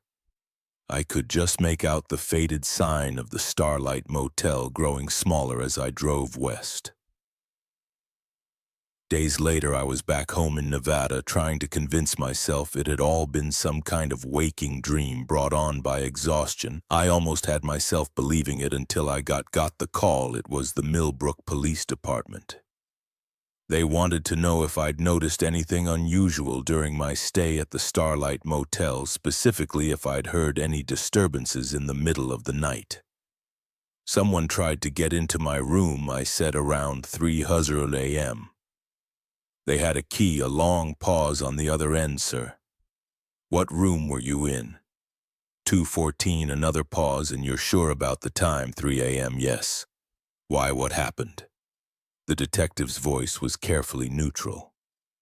"The occupant of room 216 was found deceased yesterday morning. Time of death is estimated around 3:15 a.m. On the night you were there, the door was locked from the inside. Deadbolt engaged, no signs of forced entry." My mouth went dry. How did they die? I'm not at liberty to discuss the details of an ongoing investigation. But if you think of anything else from that night, please call us immediately. I hung up and sat in my kitchen staring at nothing. The cold weight in my stomach was back. I opened my laptop and searched for news from Millbrook. The story was there, buried on page 3 of the local paper's website. Local man found dead in motel room. No details about cause of death, no mention of locked doors or mysterious keys. I clicked through to the paper's archive, searching for similar stories. It took hours, but I found them: 3 deaths at the Starlight Motel in the past 5 years. All in locked rooms, all discovered the morning after, and all in room 216. My room had been 214. I thought about the footsteps I'd heard that night, moving away from my door, moving down the hallway toward room 216. The cold weight spread from my stomach to my chest. I closed the laptop and walked to my liquor cabinet. My hands were shaking again as I poured 3 fingers of whiskey the detective had said. There were no signs of forced entry. The door had been locked from the inside, just like my deadbolt had been mysteriously unlocked. I drained the whiskey in one swallow. The burn in my throat felt real, tangible, unlike the memory of that night, which was starting to feel like a bad dream again. But I knew it wasn't a dream, just like I knew I'd locked that door, just like I knew something had tried to get into my room at 3:00 a.m. I poured another drink and opened my laptop again. This time I searched for the history of the Starlight Motel. It had been built in 1963, renovated in 1989, and again in 2018 when the current owners installed the electronic key system. The renovation article mentioned they'd replaced all the old locks, all except one door that wouldn't accept the new system, the door to room 216. My phone rang, making me jump. Unknown number. Hello, sir. This is Detective Morrison again. One more question about your stay at the Starlight. You said someone tried to get into your room with a key, yes? Did you actually see anyone? I thought about the shadow I'd seen through the gap in the door. Had it been a person shadow? I wasn't sure anymore. No. I said, I just heard the key in the lock. And you're certain you locked the deadbolt? Yes. But it was unlocked in the morning. Yes. A long silence. Then, sir, we just reviewed the security footage from that night. The hallway camera shows no one approaching your door between midnight and 6:00 a.m. The whiskey turned sour in my stomach. That's impossible. I heard them. The deadbolt was unlocked. There's more, he said. We checked the electronic key logs again. There was an attempted entry to your room at exactly 3:02 a.m. But it wasn't with a key. What do you mean? The system logged it as a master key override. The kind only used by maintenance, except what the motel doesn't have any master keys. They were all destroyed in 20, and when the new system was installed, I sat in silence processing this. One more thing, the detective said. The time of death in room 216 has been confirmed, 3:15 a.m., exactly 13 minutes after the logged attempt to enter your room. I hung up without responding. My hands were steady as I poured a third drink, but the rest of me was shaking. I thought about that night again. The key turning in the lock, the shadow in the gap. The footsteps moving away toward room 216, 13 minutes. I opened my laptop one last time and booked a flight to Phoenix. I needed to see the Starlight Hotel again. Needed to look at room 214 and room 216 in the daylight. But mostly I needed to know what would have happened if that chain hadn't caught. If whatever had tried to enter my room had gotten in, the flight was in 6 hours. I poured another drink and watched the sun set through my kitchen window in the gathering darkness. I heard a sound that made my blood run cold, metal scraping against metal like a key turning in a lock.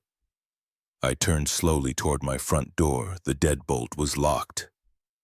I knew it was locked, but as I watched it began to turn. But as the first time I noticed it was on a Tuesday at 2:17 p.m. I remember the exact time because I checked my phone right after I was running late to a budget meeting on the 8th floor. And I took that old maintenance stairwell to avoid the crowded elevators. No one ever used those stairs, though that's probably why they hadn't bothered fixing the flickering fluorescent light on the 4th floor landing. I rushed down the metal steps, my dress shoes making hollow. Clanging sounds, the handrail was cold under my palm, that thick industrial-grade steel they used in buildings from the 70s. As I rounded the bend between the 6th and 5th floors, something caught my eye: movement in the polished surface of the handrail. It was my reflection, but something was wrong. I stopped, the reflection stopped too. But a split second later, like watching a video feed with slight lag. I moved my hand up, the reflection followed, delayed by maybe a quarter of a second. My heart started beating faster, and I felt sweat forming on my forehead. I wiped it away. With my sleeve, the reflection did the same, but again just slightly behind. I stood there for what felt like minutes, moving my hand back and forth, watching the lagging reflection. The fluorescent lights hummed overhead. My phone buzzed in my pocket, probably someone wondering where I was. I jerked my hand away from the rail and practically ran down the remaining stairs. I burst through the door into the 4th floor hallway, my breathing heavy. A woman from accounting gave me a strange look as she walked past. I made it to the meeting, 15 minutes late. My boss Davis shot me an irritated glance as I slipped into an empty chair. I couldn't focus on the PowerPoint presentation. My hands were shaking, and I kept thinking about what I'd seen in that stairwell. I told myself it was just my eyes playing tricks: too much coffee, not enough sleep. The usual excuses. After the meeting, I took the elevator back to my floor. I avoided that stairwell for the rest of the day. I finished my reports, answered emails, made small talk with co-workers, normal stuff. But my mind kept drifting back to that reflection that night. I couldn't sleep. I lay in bed staring at the ceiling, replaying the incident in my head. The software of my bedroom fan filled the silence. My cat Max was curled up at my feet, purring quietly around 300 a.m.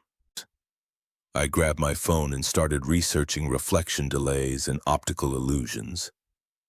I found nothing useful, just physics papers I couldn't understand, and conspiracy theory websites. The next morning, I almost called in sick, but I knew I had to go back and check. I had to know if I was losing my mind. I got to work early before most people arrived. The office was quiet except for the hum of the air conditioning and the occasional ding of the elevators. I stood in front of the stairwell door for 5 minutes, my hand on the push bar. Finally, I went in. The stairs looked normal in the morning light coming through the narrow windows. I walked down, slowly watching my reflection in the handrail. Nothing unusual happened until I reached that same spot between the 6th and 5th floors. Then I saw it again. I raised my right hand. The reflection followed a fraction of a second later. I waved, the reflection waved back. Delayed, I felt the cold metal under my left hand. Gripping the rail tightly, my stomach churned. I took out my phone and started recording, but when I played back the video, the delay wasn't there. The reflection moved in perfect sync on my phone screen. I tried again, this time recording in slow motion, same result. I spent my lunch break in that stairwell testing different things. I brought a stopwatch app on my phone. The delay was always the same, about 0.3 seconds. I tried different movements: fast, slow, simple, complex. The result never changed. My reflection was consistently behind. By the end of the week, I had developed a routine. I'd arrive early, spend time in the stairwell documenting everything, then try to work normally for the rest of the day. I filled 3 notebooks with observations and sketches. I started losing sleep. Dark circles formed under my eyes. My co-workers noticed. "You okay, man?" Tom from it asked me one morning. "You look like hell." "Yeah, just working on a big project," I said. He nodded and walked away. The next week, but it seemed noticed something new. The delay was getting longer, not by much. Maybe a tenth of a second, but I was sure of it. I had been timing the delays obsessively. I started spending my evenings researching quantum physics and relativity theory. I ordered books on temporal mechanics. My apartment filled with stacks of scientific journals. One night I was in the stairwell late, long after everyone else had gone home. The delay had stretched to almost half a second. I stood there, moving my arms, watching the lagging reflection. The fluorescent lights buzzed overhead, then the reflection did something I hadn't done. It smiled. I didn't smile, I was sure of it. I felt my face neutral expression, mouth straight, but in the reflection I saw my lips curl up in a slight smirk. I stumbled backward, hitting the opposite wall. My heart pounded in my chest. The reflection smile widened. I ran out of there so fast I nearly fell down the stairs. I didn't stop until I reached my car in the parking garage. My hands shook so badly I could barely get my key in the ignition. I called in sick the next day, and the day after that I sat in my apartment surrounded by my research notes, trying to make sense of what was happening. Max watched me from the windowsill as I paced back and forth. I covered all the mirrors in my apartment with sheets. On the third day, my boss called. "We need you to come in." Davis said, "The quarterly reports are due and you're the only one who knows the new system." I wanted to quit right then, but I needed this job. I had rent to pay, student loans to cover. So I went back. I took the elevator. I used the main stairwell when I had to. I avoided anything reflective: windows, computer screens, the glass walls of the conference rooms. I kept my eyes down in the bathroom, washing my hands as quickly as possible. But I couldn't stop thinking about that other reflection. What was it doing in that stairwell? Was the delay still growing? Was it still smiling after 2 weeks of avoiding it? I had to know. I waited until everyone left for the day. The office was dark except for the emergency exit signs. I stood in front of that stairwell door, my heart hammering in my chest. Then I went in. The delay was now nearly 2 seconds. I raised my hand. I waited. The reflection raised its hand. I lowered mine, waited. The reflection followed, but this time, before lowering its hand completely, it waved at me. A small, deliberate wave. I felt the blood drain from my face. The reflection was still smiling, that same slight smirk. I watched as it lifted its hand again. While mine stayed firmly at my side, it pointed at me, then it pointed down. I looked down at my feet. Nothing seemed unusual when I looked back up. The reflection had changed position. It was standing slightly turned, as if getting ready to walk away from me, but I hadn't moved. My phone slipped from my sweaty hand and clattered on the metal steps. The sound echoed through the stairwell in the handrail. The reflection turned its head to look at me over its shoulder. The smile was gone. Its expression was cold, calculating. I grabbed my phone and backed away, keeping my eyes on the reflection. It stayed where it was, watching me when I reached the door. I yanked it open and ran through the dark office to the elevator. I jabbed the button repeatedly until the doors opened. I didn't go back to work after that. I sent Davis an email saying I had a family emergency and needed to take some time off. He wasn't happy, but I had enough vacation days saved up. I spent the next few days in my apartment with the blinds closed. I ordered delivery food and avoided looking at the delivery person's face when they came to the door. I kept thinking about that expression on the reflection's face, that cold, predatory look. Max started acting strange. He would sit and stare at the covered mirrors for hours, his tail twitching. Sometimes he would hiss at them for no reason. I started sleeping, with my bedroom door locked after a week. Davis called again. "Either you come back to work tomorrow or we'll have to let you go." he said. "I'm sorry, but we can't keep covering for you." I sat on my couch for a long time after that call, staring at the sheet-covered mirror on my wall. I needed that job, but the thought of going back to that stairwell made me feel sick. In the end, I decided to go back one last time. I had to understand what was happening. I had to confront it. I arrived at the office at midnight. The security guard gave me a strange look, but let me in when I showed my ID. The building was completely empty. My footsteps echoed in the dark hallways. I took the elevator to the 8th floor. My plan was to start at the top and work my way down, checking the reflection at each level. I had my phone ready to record everything. The stairwell door creaked when I opened it. The emergency lights cast a dim red glow over everything. I walked to the railing and looked at my reflection. The delay was now nearly 5 seconds. I watched as my movements played out long after I made them. Then the reflection stopped following me completely. It stood there staring at me while I remained frozen in place, slowly, deliberately. It reached out and placed its hand against its side of the rail. I felt compelled to do the same. The metal was ice cold under my palm. The reflection's smile returned wider than before. Then it spoke.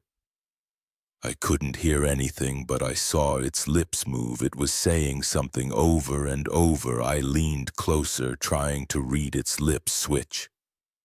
I tried to pull my hand away from the rail, but I couldn't move. My whole arm felt numb. The coldness from the metal was spreading up through my shoulder, across my chest. The reflection kept smiling, kept mouthing that word, switch, switch, switch. The numbness reached my legs. I tried to scream, but no sound came out. The reflection was becoming more solid, more real, while I felt myself becoming less so. My vision started to blur. The last thing I saw clearly was my reflection stepping away from the rail. But it wasn't a reflection anymore. It was solid, real, three-dimensional. It looked down at its hands. My hands flexing the fingers experimentally. Then it looked at me and smiled one last time. I tried to move, to speak, to do anything, but I couldn't. I was trapped in the cold, flat surface of the handrail. I watched helplessly as it picked up my phone from where I dropped it. It checked its appearance in the phone's black screen, straightening my tie, fixing my hair. Then it walked to the stairwell door, opened it, and stepped through the door, closed with a heavy thud that echoed through the stairwell. I'm still here. I can see everything that happens in the stairwell. Sometimes people walk past and I try to get their attention.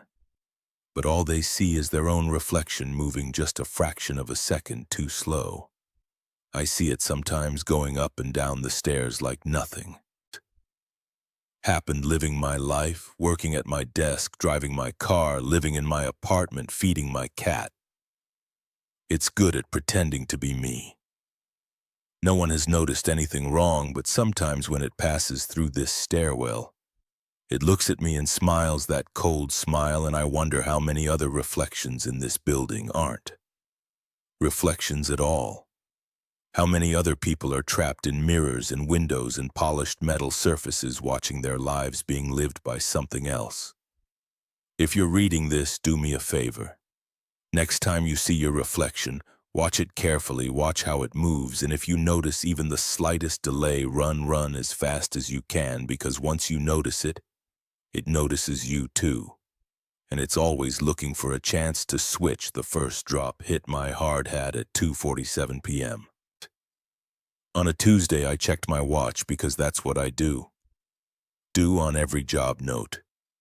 The start time.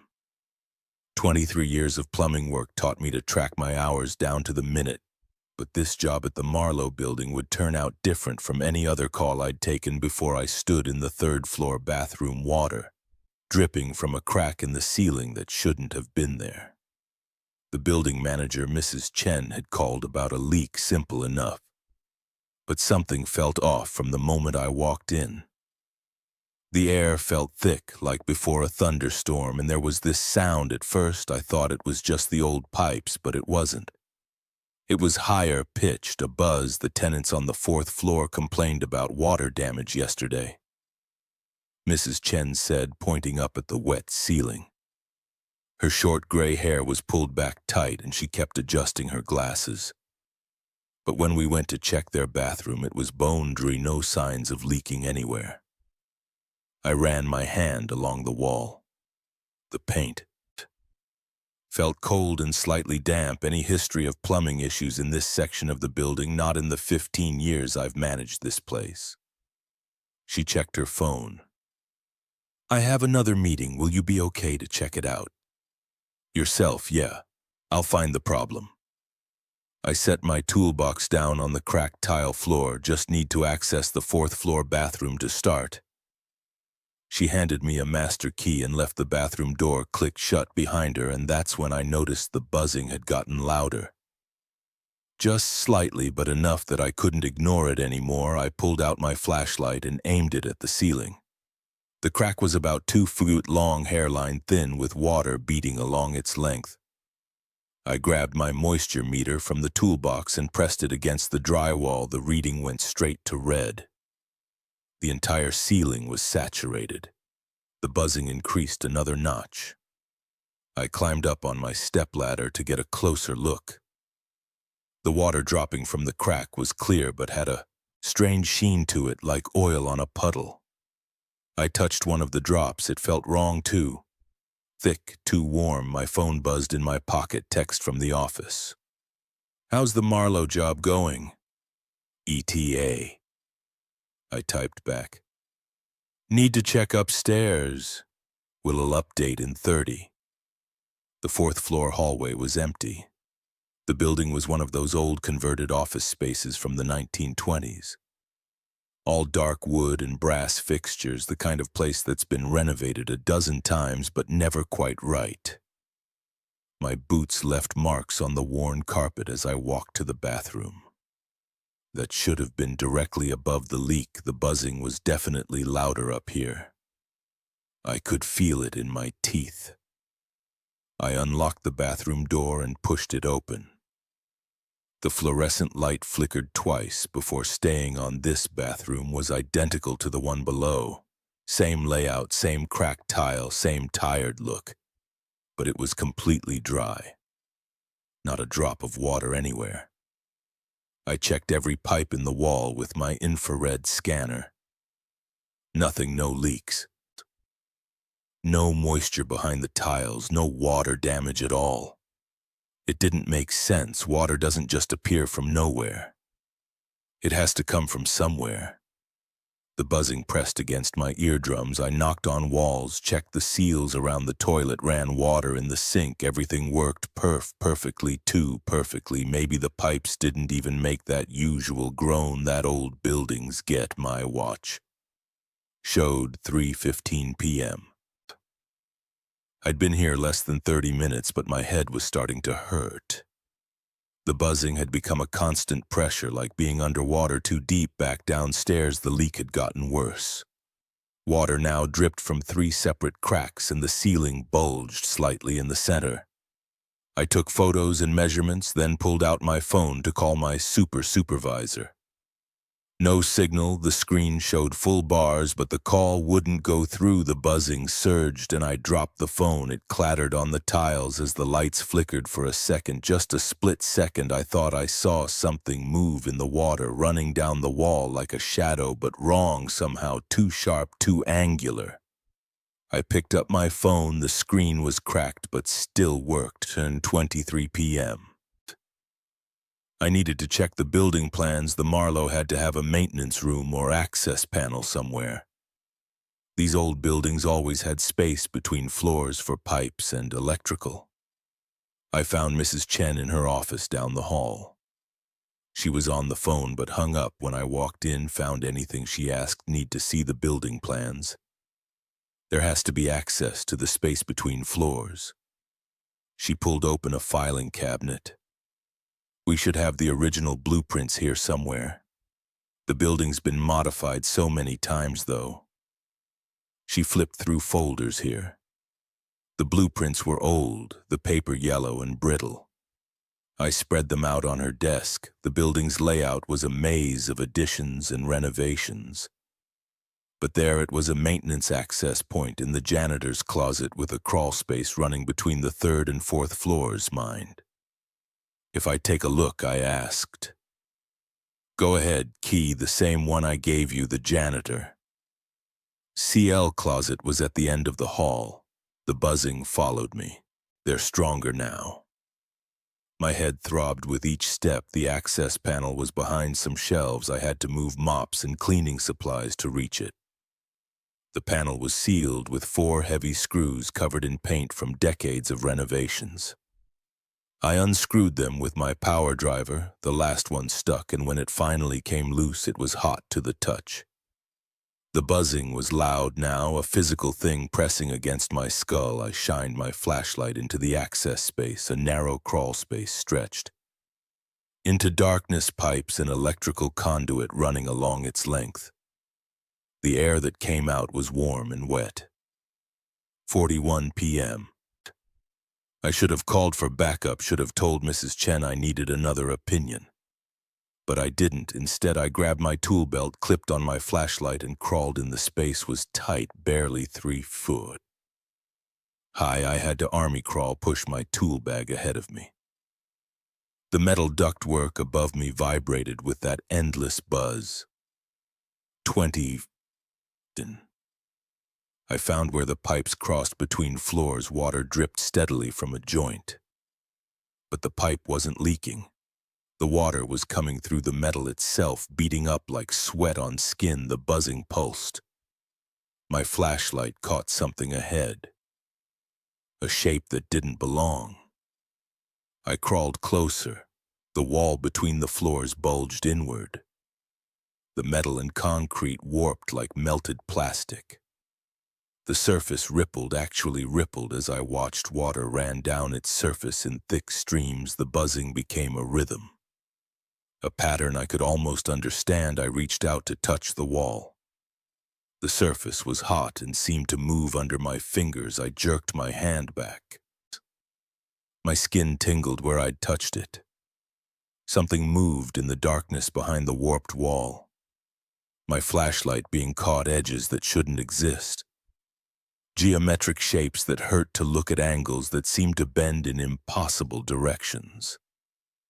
The buzzing formed words I couldn't quite hear. I started backing up. My elbow hit a pipe and the clang echoed through the crawl space. The shapes behind the wall shifted. A crack appeared in the warped surface, spreading like ice. Breaking water poured out.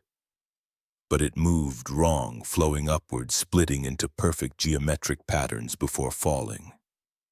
The buzzing became a scream. I don't remember how I got out of that crawl space. I remember my flashlight dying.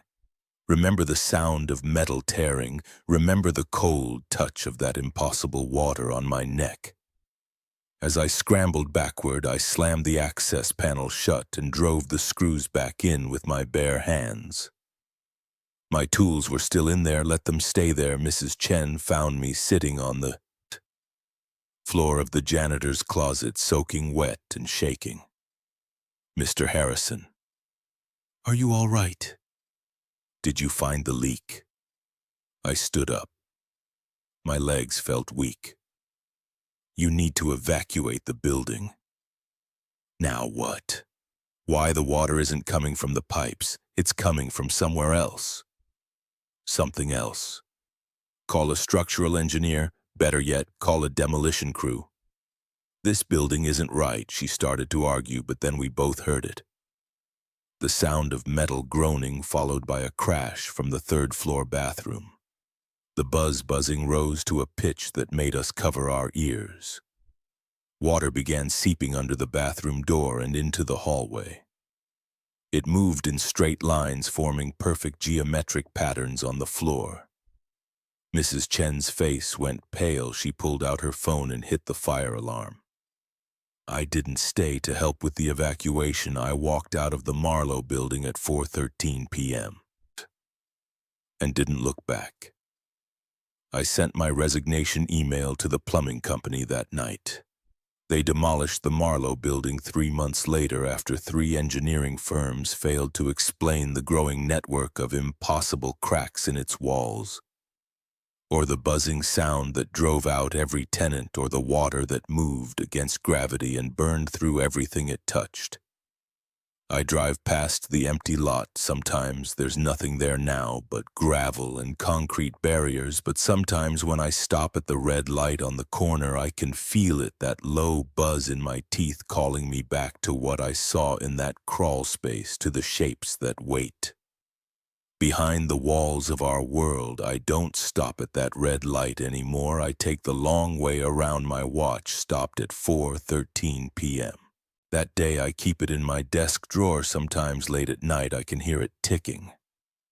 But when I open the drawer to check, the hands never move. They just point to 413 while something that sounds like buzzing comes from somewhere deep inside its works. The wooden steps creaked under my feet as I climbed to my grandparents' attic. My phone's flashlight beam cut through decades of dust floating in the air. I hadn't been up here since I was a kid, but my grandmother asked me to fetch her old recipe box, and I couldn't say no. The attic smelled like mothballs and old paper, that distinct scent that made my nose itch. I reached the top of the stairs and my chest tightened. The space felt wrong, not just dusty or old, but wrong in a way that made my hands shake. Boxes and furniture made dark shapes in the shadows. My throat went dry. The air felt thick, heavy, like it was pressing against my skin. My grandmother's voice drifted up from downstairs. "Did you find it, James? It should be in one of the boxes near the old trunk." "Not yet." I called back, but my voice came out rough. Sweat ran down my back despite the cool air. I moved between stacked boxes, my shoes leaving prints in the dust. The trunk sat against the far wall under a small window. It was bigger than I remembered, a heavy wooden chest with brass corners and a curved lid. Dark stains marked the wood, and the brass lock had turned green with age. My hands wouldn't stop shaking as I knelt beside it. The recipe box wasn't anywhere nearby, but something pulled at me. Me to open that trunk. I remembered playing up here as a kid, looking through old clothes and yearbooks. But I'd never opened this trunk. Had it always been locked? The lid creaked up when I tried it. Not locked after all. Inside, the smell of old paper grew stronger. Stacks of photos filled the trunk.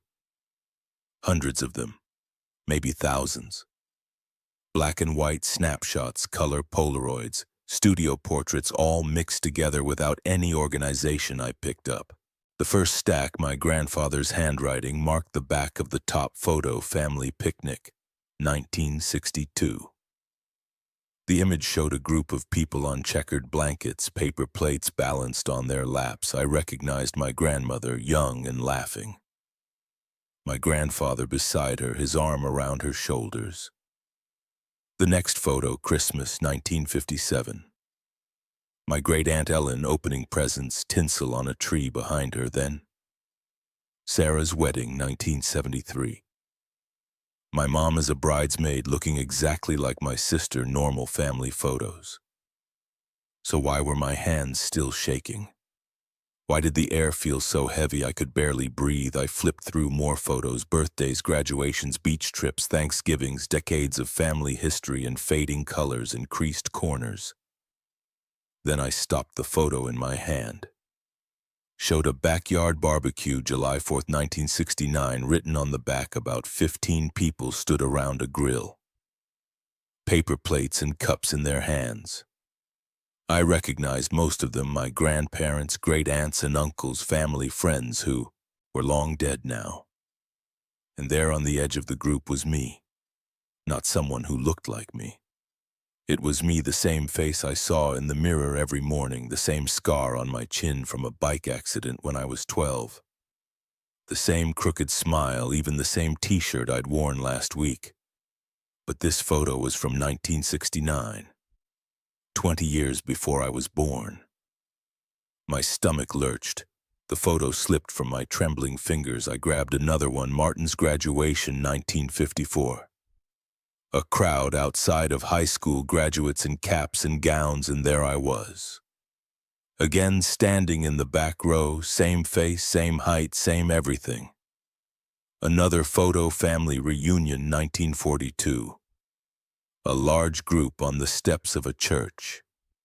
I found myself immediately leaning against a column, hands in my pockets, looking straight at the camera. My heart pounded so hard I could barely hear sweat soaked through my shirt. I dug through the photos frantically now, finding myself in image after image. School plays from the 1930s, factory workers in the 1920s, a World War I Army unit, a turn-of-century wedding party, the same face.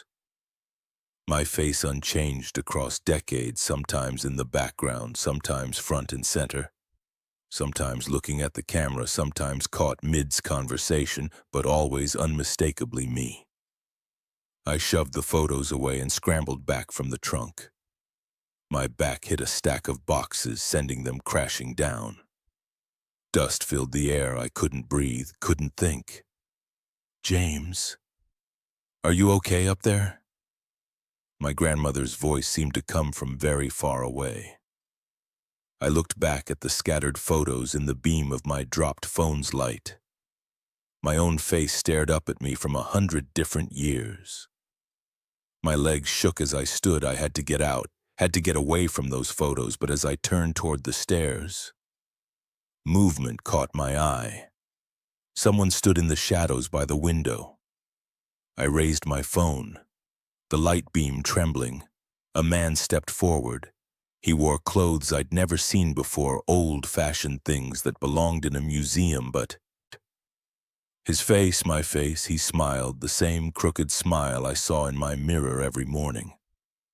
"I've been waiting a long time to meet you," he said. I ran.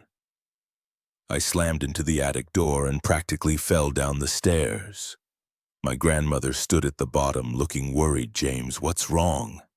You look like you've seen a ghost." I pushed past her and out of the house. I didn't stop running until I reached my car. My hands shook so badly I could barely get the key in the ignition as I pulled away. I looked up at the attic window. A face watched me go.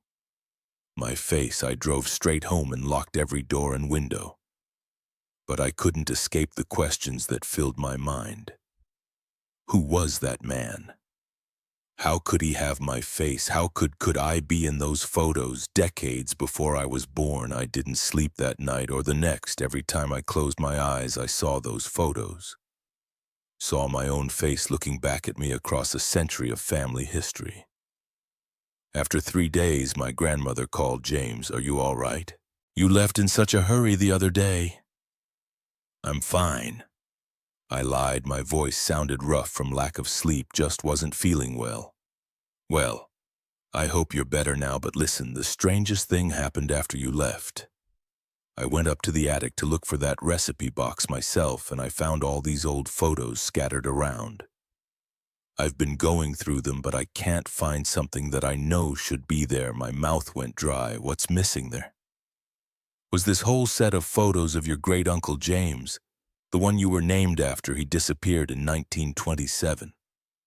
You know, no one ever knew what happened to him, but we had so many photos of him, and now I can't find a single one. It's the strangest thing. They showed him all through the years at different family events. He looked so much like you, dear. Everyone always said you were his spitting image." The phone slipped from my numb fingers. I could hear my grandmother calling my name. But her voice seemed to come from very far away, or perhaps from very long ago. I went to my bedroom mirror. The face that looked back at me was the same one I'd seen in those photos. The same one that had smiled at me in the attic. Uncle James's face, my face, but was it really my face, or had it been his? All along the next day, I went back to my grandparents' house. I had to know. Had to understand. The attic door stood open when I arrived. Dust motes danced in the afternoon light streaming through the window. The trunk sat where I'd left it. Lid still raised, I approached it slowly, my feet leaving fresh prints in the dust beside the old ones. The photos were stacked neatly now, my grandmother's doing. Probably my hands trembled as I reached for them, but before I could touch them, I heard footsteps on the stairs behind me. Heavy steps, familiar steps. I turned. He stood there, Uncle James, wearing clothes from another century, wearing my face, or maybe I was wearing his. I've been waiting 97 years to pass it on. He said. I tried to run, but my legs wouldn't move. The air grew thick, heavy. Darkness crept in at the edges of my vision. The last thing I saw was my own face smiling at me as the world faded away. When I woke up, everything was different. The attic was the same, but the light was wrong, the dust was wrong, the smell was wrong. I stood up slowly. My clothes felt strange, heavy wool, stiff collar. The kind of suit men wore in old photographs. On the floor where I'd been lying was a phone. My phone, beside it lay a small stack of photos. I picked them up with trembling hands. The top one showed a family picnic, July 4th, 2023, written on the back in my grandmother's shaky handwriting. In the photo, I stood at the edge of the group wearing the t-shirt I'd had on when I first came to the attic, but that wasn't me anymore. That was someone else. Someone who wouldn't exist for almost a century. I tucked the photos into my pocket, my new pocket, in my new clothes and my new time. Then I walked down the attic stairs, each step creaking in a familiar way that was somehow completely different. A woman I didn't recognize looked up from the kitchen table. "There you are, James. I was just about to call you down for dinner." I smiled at her. My great-grandmother, young and beautiful. "Sorry to keep you waiting," I said. She didn't seem to notice anything strange about me, about my clothes, about the year I sat down at the table in a kitchen that looked both foreign and familiar. The woman who would one day be my great-grandmother served soup in bowls I recognized from my grandmother's china cabinet. And somewhere 97 years in the future, a man with my face was waking up in my life, getting ready to live the decades that would lead him to that attic, to that trunk full of impossible photos. I wondered if he was as scared as I had been, if he understood what had happened any better than I did. But mostly I wondered about the man who had worn this face before me, the one who had passed it to Uncle James, and the one before him. How far back did it go? How many men had lived these years waiting for their turn to pass on the face, the life, the curse? I would find out. I supposed I had 97 years to look through those photos, 97 years to understand, 97 years until I could finally pass it on again. The soup grew cold in front of me as I sat there, a man out of time, wearing a face that had never truly been mine. Outside the window, automobiles that belonged in museums drove past. A radio played music. Music that wouldn't be oldies for another century. And upstairs, in a trunk that was newer than I remembered, but older than it should be. Photos waited, photos of faces, my face, our face, the face that would keep living these years over and over until when I didn't know. But I had 97 years to figure it out. I picked up my spoon and began to eat my soup. It tasted exactly like my grandmother's recipe, the recipe she'd sent me to find in the attic. On the day I stopped being myself, I wasn't drunk.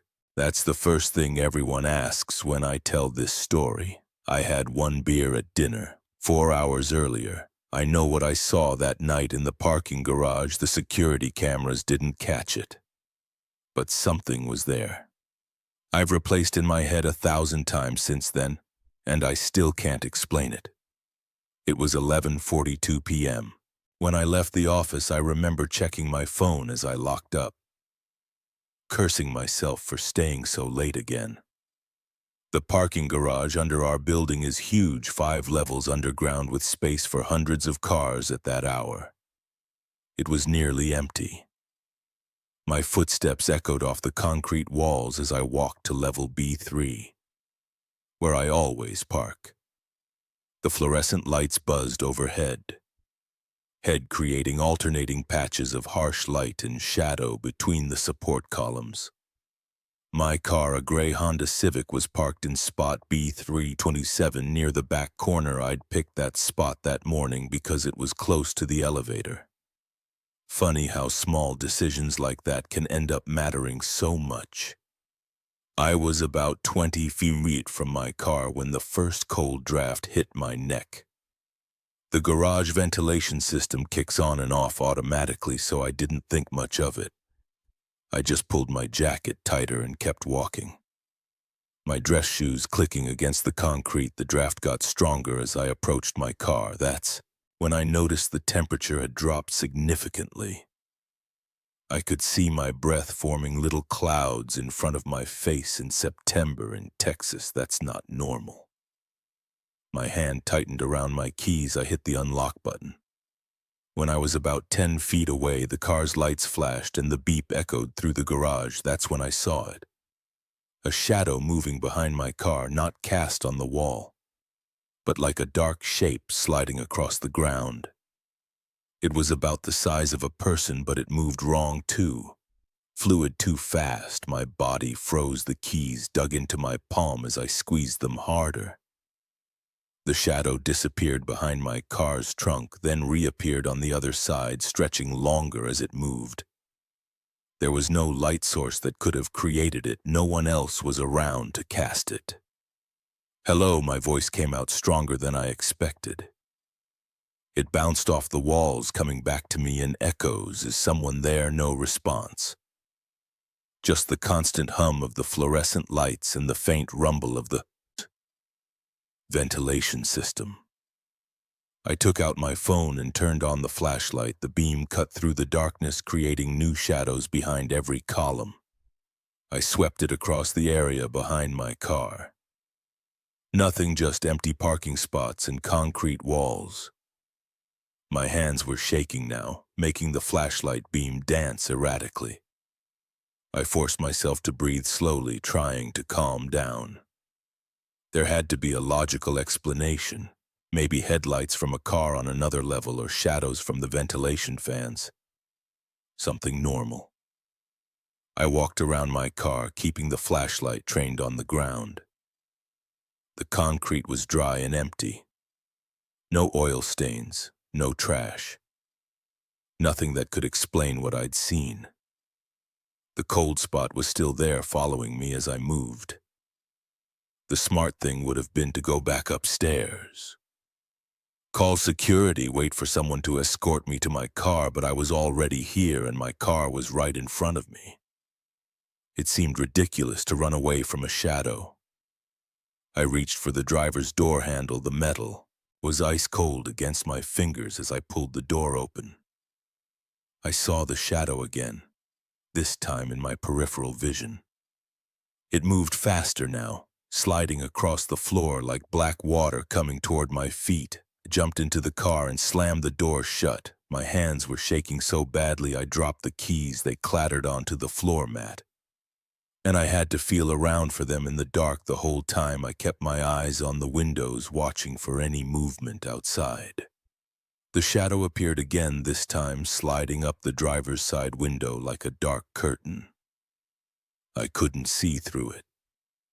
The cold intensified inside the car and my breath came out in white puffs. The windows started to fog up. I found my keys and jammed them into the ignition. The engine roared to life and the headlights came on automatically. The shadow vanished instantly like someone had flipped a switch. The temperature in the car began to rise as the heater kicked in. I sat there for a minute, gripping the steering wheel, trying to process what had just happened. The garage looked normal now, just concrete and fluorescent lights and empty parking spots. My heart was pounding so hard I could feel it in my throat. I put the car in reverse and backed out quickly, checking all my mirrors. Nothing unusual. I drove to the exit ramp faster than I should have, taking the turns too wide. The garage attendant barely looked up from his phone as I swiped my card and left. That night I couldn't sleep. I kept seeing that shadow moving in my mind, replaying every detail. I convinced myself I must have imagined it. Stress, exhaustion, and an overactive imagination that had to be the explanation. The next morning, I went to the building's security office. The night guard, Ron, was just finishing his shift. I knew him from all the late nights I worked. He was a retired cop who always had stories about his days on the force. "Hey Ron, can you check the security footage from B3 last night around 11:45? He didn't ask why. That's one thing I always liked about Ron. He didn't waste time with unnecessary questions. He just pulled up the footage on his monitor and started scrolling through it. The camera had a clear view of my parking spot. I watched myself walk into frame, stop, and look around. The timestamp showed 11:43 p.m. The image was grainy and black and white, but I could see myself taking out my phone and using the flashlight. I looked scared, which was embarrassing to watch, but there was no shadow, no strange movements, no dark shapes sliding across the floor, just me, acting jumpy for no apparent reason. "See anything unusual?" Ron asked. I shook my head. "Guess not. Thanks for checking." He gave me a knowing look. "Garages can play tricks on your mind at night, all those shadows, echoes. Your brain tries to make patterns out of nothing." I nodded and left, but I knew what I'd seen. The cameras might not have caught it, but something was there. The cold, the movement, the way it climbed up my window. Those weren't tricks of the mind. For the next week, I left work before dark. I took a different parking spot closer to the entrance, but I couldn't stop thinking about what happened. I started researching similar experiences online. Most were obviously fake, written for attention, but a few seemed genuine, and they described similar things. Moving shadows, cold spots, the feeling of being watched. 2 weeks after the incident, I had to stay late again. A client deadline couldn't be avoided by the time I finished. It was almost midnight. I stood in my office staring at my car keys, trying to decide what to do. Part of me wanted to call an Uber, but that felt like giving in to fear. I was a grown man afraid of a parking garage because of something that probably hadn't even happened. The security camera proved nothing was there. I took the elevator down to B3. This time I had my phone ready to record video. If something happened again, I wanted proof. The garage was even emptier than before. My footsteps seemed louder, more intrusive. I walked slowly, scanning every shadow, every corner. The phone screen cast a blue glow on the concrete. I reached my car without incident, no cold spots, no moving shadows. I almost felt disappointed. Then I played back the video on my phone just to be sure. That's when I saw it in the recording. A dark shape moved behind me as I walked, staying just out of my peripheral vision every time I turned my head. It slid to the other side, always keeping the same distance. The camera had caught what my eyes couldn't see. I ran back to the security office, but Ron wasn't there. The day shift guard didn't know how to access the camera footage. By the time I got someone to check it the next morning, my phone had crashed and wouldn't turn back on. The video was gone. I quit my job 2 weeks later, found a new position at a company with above-ground parking. I tell myself it was for the better commute, the higher salary, but I know the real reason. Sometimes late at night I still check my rear-view mirror more often than necessary. I watch for movements in the shadows, feel for sudden cold spots. The rational part of my brain says, nothing happens that night. The cameras proved it, but I know what I saw, and I know that somewhere in that underground garage something is still moving in the darkness, waiting for someone else to stay too late at work. I've never parked in an underground garage since then. I don't care if I have to walk further or pay more. Some places you just shouldn't go alone at night. Some things the cameras don't catch. That's my story. Believe it or don't, I'm past trying to convince people. But next time you're alone in a parking garage late at night, pay attention to the shadows, and if you feel a cold draft on your neck, don't look behind you, just walk faster. Get in your car and drive away, because sometimes the rational explanation isn't the right one. Sometimes the cameras miss things our eyes can see, and sometimes the shadows move on their own. My back ached as I lifted another heavy box from Tom and Sarah's moving truck. The summer heat made sweat drip down my face. Just 2 more hours of this and I could go home, take a shower, and crash on my couch.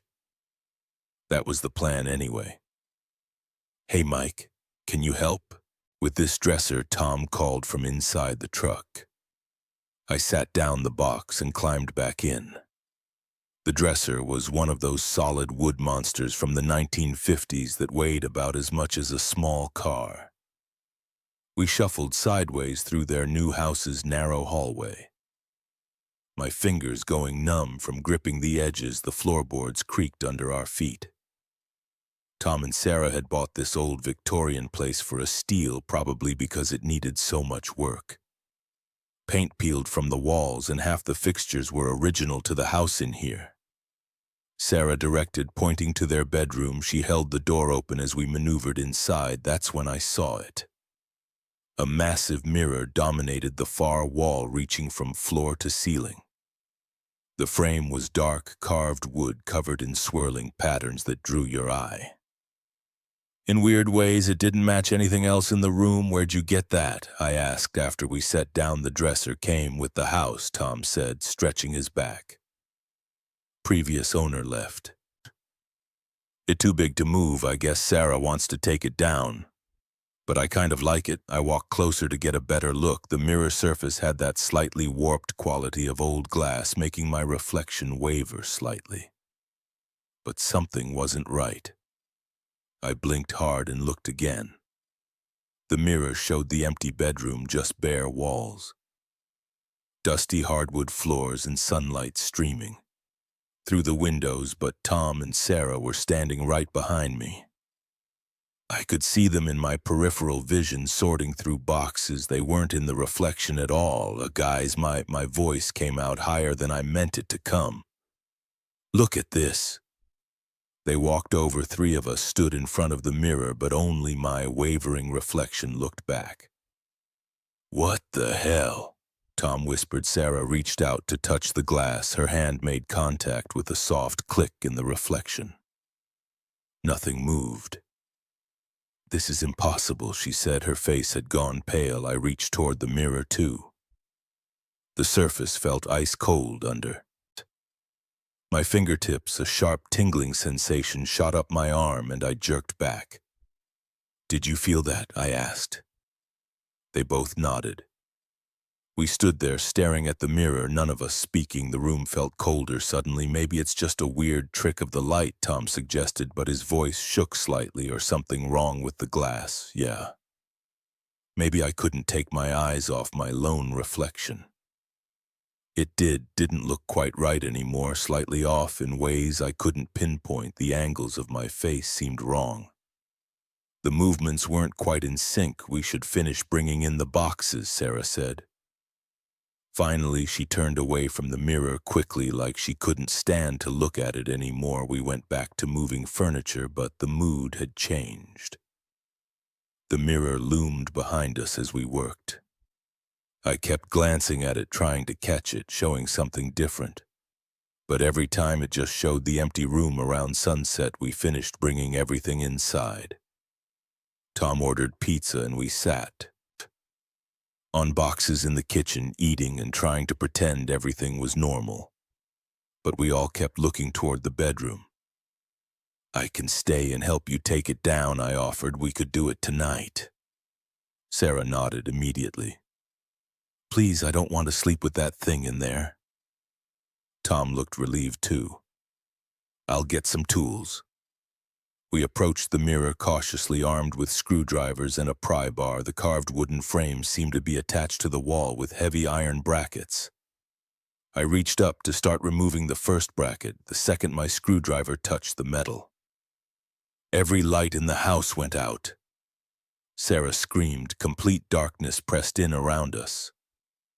Even the street lights outside had gone dark. "Everyone okay?" Tom called out. "I've got my phone." A weak light has illuminated our faces as he turned on his phone's flashlight. The beam caught the mirror's surface and reflected back. Wrong, too bright, too sharp. I squinted against the glare. That's when I saw it in the mirror. A figure stood behind my reflection, tall and thin. With limbs too long for its body, its face was blank, smooth skin where features should be. I spun around. Nothing was there, but when I looked back at the mirror, the figure remained. It raised one elongated hand and pressed it against the glass. The mirror's surface rippled like water. A high-pitched whine filled the air, making my teeth ache. The figure's hand pushed through fingers, emerging into our reality run.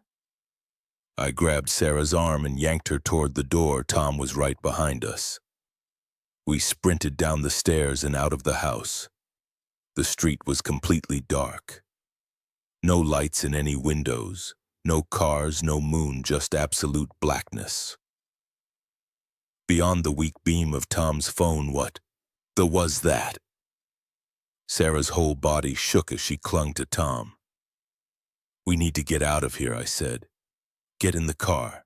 We'll go to my place." We piled into Tom's sedan. The engine sputtered but wouldn't turn over. "No, no, no," Tom muttered, trying again. Nothing. I looked back at the house. Light blazed from the bedroom window. Not normal electric light, but a sickly greenish glow that pulsed and wavered. "We have to run for it," I said. "There's a gas station about half a mile down Mason Street. We can call for help from there." We got out of the car. The silence pressed in around us. No crickets, no distant traffic, no wind in the trees, just the sound of our breathing and footsteps on the pavement. Tom's phone light flickered and died. He shook it frantically. Battery was almost full. We huddled closer together in the darkness. I felt something cold brush against the back of my neck. When I spun around, my hand passed through empty air. Something touched me. Sarah whimpered. "Keep moving," I urged. "We're almost there." We stumbled forward in the dark, holding on to each other. Every few steps, I felt that cold touch again on my arm. My back, my face, like icy fingers trailing across my skin. The gas station's lights appeared ahead. A beacon in the darkness. We broke into a run. 20 feet from the store," Sarah screamed. I turned to see her being yanked backward by something I couldn't quite focus on, like a heat shimmer in the air, but darker and wrong. Tom and I grabbed her arms and pulled. She came free with a sound like tearing fabric. We crashed through the gas station doors. The fluorescent lights hurt my eyes. After the darkness, the clerk stared at us as we stood there gasping. "You folks okay?" he asked before we could answer. The lights flickered in the security mirror mounted in the corner. I saw them, dozens of those elongated figures pressing against the glass, reaching through. "We need to go," I shouted now, but it was too late. The lights went out. In the total darkness, I felt cold hands grab my shoulders and pull. I fought and they crashed, but their grip was impossibly strong. They dragged me backward towards something that felt like glass but moved like water. The last thing I heard was Sarah screaming my name. Then I was through the mirror. I floated in. A vast darkness, no up or down, no light or sound, just endless nothing in all directions. Occasionally I caught glimpses of movement in the void, those twisted figures drifting past like deep-sea creatures. Time meant nothing there. I might have floated for minutes or years. I couldn't feel my body anymore. My thoughts grew sluggish and strange. Then suddenly light, real light. I slammed back into my body with crushing force. I was lying on a hardwood floor, gasping for air. I sat up slowly, head spinning. I was in Tom and Sarah's bedroom. Sunlight streamed through the windows. The mirror stood on the far wall, looking completely ordinary. My phone said it was 7:13 a.m. Less than 12 hours had passed. I staggered to my feet and ran downstairs. Tom and Sarah were unconscious on the living room floor. I shook them awake. We drove to my apartment in complete silence. None of us knew what to say. What could you say after something like that? Later that day, Tom called a contractor to remove the mirror. They found an empty wall behind it. No trace of how it had been mounted. The mirror itself shattered when they tried to take it down. The pieces showed only normal reflections. Tom and Sarah sold the house. A month later, they moved into a small apartment with no mirrors larger than a medicine cabinet. I got rid of all the mirrors in my place, too. I shave using my phone's camera now. Sometimes I catch glimpses of movement in windows or chrome surfaces, tall, thin figures that vanish when I turn to look. Sometimes at night I wake up feeling cold fingers on my skin, but the worst part is my reflection. It's subtle, but it's not quite right anymore. The movements are slightly delayed. The angles of my face are wrong, and sometimes I see it smile when I'm not smiling. I think part of me is still trapped on the other side of that mirror, and sometimes late at night I feel it trying to pull the rest of me back through. They say breaking a mirror brings 7 years bad luck. I wonder what coming back through one does. I guess I'll find out. After all those things, let me come back for a reason. I just wish I knew what it was. I never should have come to this cabin alone. That's what everyone will say later, but they weren't there when I needed to get away from everything. They didn't feel the walls of my apartment closing in after Sarah left. They didn't understand why I had to escape somewhere, anywhere, even if it meant driving 3 hours to a remote rental cabin by Lake Morrison in late October. The footprints changed everything. I found them this morning leading from the murky water straight to my bedroom. Window-perfect impressions in the mud, each one filled with dark water. Each one pointed directly at where I'd been sleeping. But let me back up. I need to tell this right. I arrived yesterday afternoon around 4:00 p.m. The rental company had emailed me the door code and basic instructions. The cabin was exactly what the website showed. A small one-bedroom structure with wood siding painted a faded blue sitting about 50 feet from the lake's edge. A narrow gravel path LED from the small parking area to the front door. Dead leaves covered everything. The first thing I did was check all the doors and windows. It's a habit from living in the city. The front and back doors had good deadbolts. All 4 windows, 1 in the bedroom, 1 in the bathroom, and 2 in the main living area, had strong locks that clicked firmly into place. I tested each one twice. The inside was basic but clean, small kitchen, with a microwave and mini fridge, living room with an old couch and TV, bedroom with a queen bed and thick curtains, bathroom with a shower stall. Everything smelled like pine cleaner. I unpacked quickly, just a duffel bag with clothes and toiletries plus groceries for the weekend.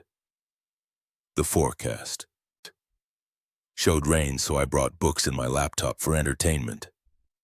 The Wi-Fi was surprisingly good for such a remote spot. The rest of the afternoon I sat on the small back deck watching the lake. The water was dark gray under the cloudy sky. A light wind made small waves lap at the rocky shore. 2 ducks paddled past. No other cabins were visible through the trees on either side. The isolation felt good at first. It started raining around sunset. I went inside, made a sandwich, and tried to read. The rain got heavier. Fat drops hammered the roof, wind rattled the windows, normal storm sounds. But they felt louder, with no other noise to cover them. I checked all the locks again before bed. Everything secure. I took a hot shower, changed into sweats and a t-shirt, and got under the covers around 11:00 p.m. The bedroom window faced the lake. Even with the curtains closed, I could hear the water hitting the shore. Sleep came quickly. I was exhausted from the drive and from weeks of restless nights in my empty apartment. The bed was comfortable. The rain became white noise. Something woke me at 3:17 a.m. I remember checking my phone's glow display. At first I thought it was just the storm. The rain was still pounding, but then I heard a scraping sound at my window like fingernails on glass. I lay perfectly still, hardly breathing. The sound came again. Scratch, scratch, pause, scratch. Just a tree branch, I whispered to myself, but I knew there weren't any trees close enough to reach the window. The scratching stopped. I heard something else, a wet, slapping sound on the wooden deck outside like bare feet on wet boards, then silence. I didn't move for what felt like hours. My whole body was rigid. Eventually, I must have fallen asleep again. Because the next thing I knew, gray morning light was filtering through the curtains. I got up slowly, muscles stiff from tension. The rain had stopped. The room was cold. I went to the window and pulled back the curtain. That's when I saw them, the footprints. They started at the water's edge, clear impressions in the mud where someone had walked. Out of the lake, bare. Human feet, adult-sized, they crossed the wet grass in a straight line to my window. The last print was a perfect stamp in the mud of the flower bed, directly below the glass. I stared at them for a long time, trying to make them make sense. They weren't there yesterday. They couldn't be there. All the doors and windows were locked. I checked them 3 times. I ran through the cabin, checking every lock again, all secure, no signs of forced entry, no wet footprints inside, just those tracks outside leading from the dark water to where I'd slept. My hands shook as I made coffee. I needed to think clearly. The footprints were roughly my size, maybe a bit larger. They were deep. Whoever made them was heavy. They showed toes, arches, heels, every detail perfect in the mud. I took photos with my phone. Then I walked down to the lake's edge, following the prints backward. The mud was soft and wet. My boots sank in. The tracks went right into the water, getting deeper until they disappeared under the surface about 6 feet out. The lake was calm now. Small waves lapped at the shore. The water was too dark and murky to see anything below the surface. Dead leaves floated past. A fish jumped somewhere further out. I walked the shoreline in both directions, looking for more prints coming out of the water. Nothing, just the one set leading straight to my window. Back inside, I called the rental company. The bored-sounding woman who answered said no one else had access to the cabin during my stay. When I mentioned the footprints, she suggested local kids playing pranks. The nearest cabin is 2 miles away, she said. But sometimes teenagers come out in boats and around. Nothing to worry about. Want me to send someone to check it out? I said no. I didn't want to seem paranoid, but I kept thinking, who would wade into a freezing lake at night just to scratch at a window? And where did they go? The only prints were the ones leading to the cabin, none leading away. I spent the morning pacing, checking locks, looking out windows. Around noon, it started raining again. Within an hour, the footprints had mostly washed away.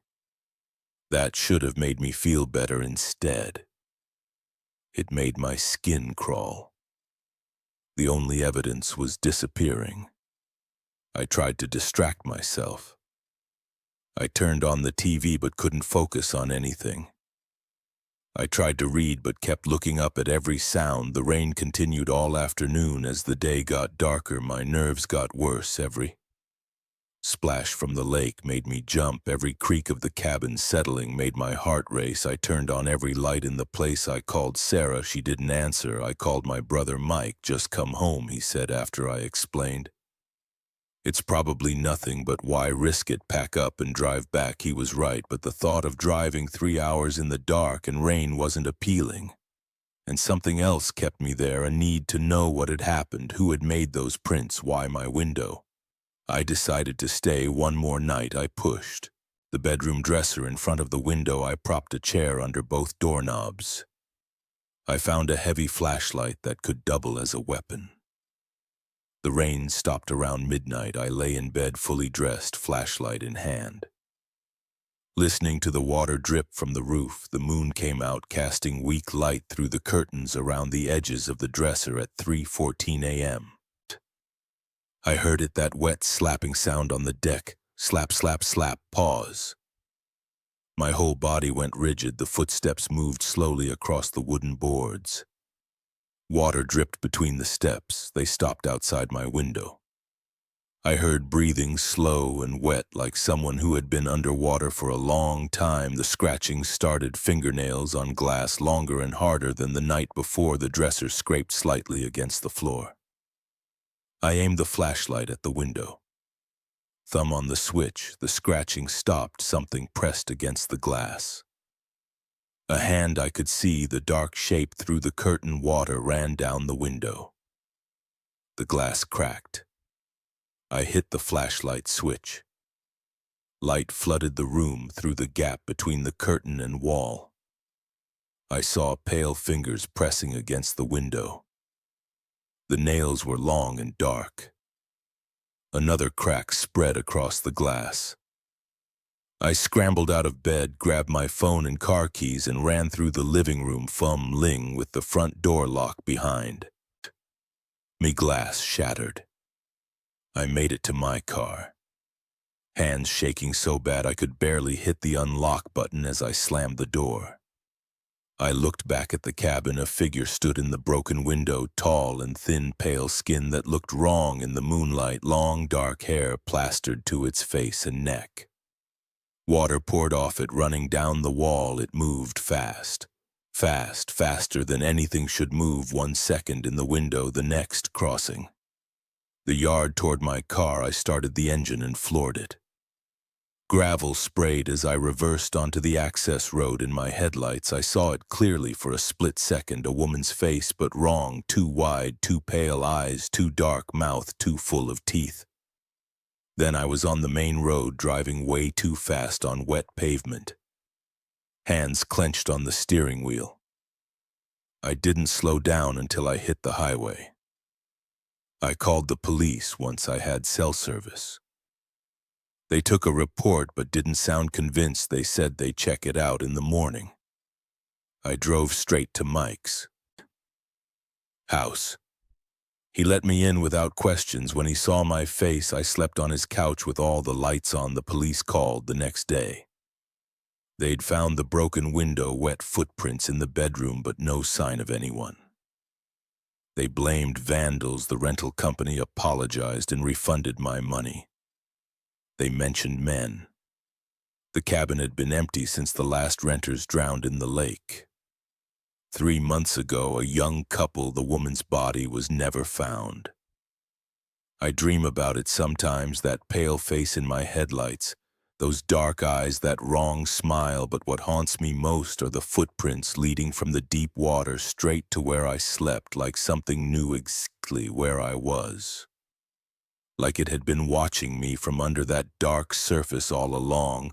I don't go near lakes anymore. I keep my windows locked even in summer and sometimes late at night when it's raining. I swear I hear wet footsteps on my fire escape, slap, slap, slap, then scratching at my window. The first knock came at 3:17 a.m. On a Tuesday. 3 sharp raps against my bedroom floor, directly beneath my bed. I rolled over, pulled the pillow over my head, and tried to go back to sleep. The second set of knocks came 5 minutes later. Then again and again. That was 6 weeks ago now. I haven't slept properly in over a month. I've lost my job and I'm starting to question my own sanity. But I need to write this down to document exactly what happened, even if no one ever believes me. I've lived in the Park View apartments on 47th Street for 3 years. It's nothing special. A converted office building from the 1970s, 12 floors of identical one-bedroom units with thin walls and temperamental heating. But the rent was reasonable and the location was perfect for my commute to the advertising agency where I used to work. That first night after the knocking kept me awake until sunrise. I went down to the management office as soon as it opened. Mrs. Chen, the building manager, was at her desk doing a crossword puzzle when I walked in. Someone in 5111 kept me up all night with constant knocking, I said, trying to keep the edge out of my voice. Can you please talk to them about noise complaints? Mrs. Chen looked up from her puzzle, frowning. 5111. That unit has been empty since December. Previous tenant moved out. Suddenly left owing 2 months' rent. I stood there for a moment processing this. That's impossible. I heard knocking coming from directly below my apartment all night long. You want to see for yourself? She pulled a ring of keys from her desk drawer. Come. We took the elevator to the 5th floor. The hallway was identical to mine, same bland beige carpet, same flickering fluorescent lights, same numbered doors spaced evenly along both walls. Mrs. Chen stopped at 511 and unlocked the door. The apartment was completely empty, no furniture, no boxes, nothing on the walls, just bare white walls and worn carpet with rectangular indentations showing where furniture had once stood. A thin layer of dust covered the kitchen counter. See, Mrs. Chen gestured around the space. Nobody here since December. Maybe you heard pipes. Building is old, makes funny noises sometimes. I walked through each room looking for any sign of recent occupancy.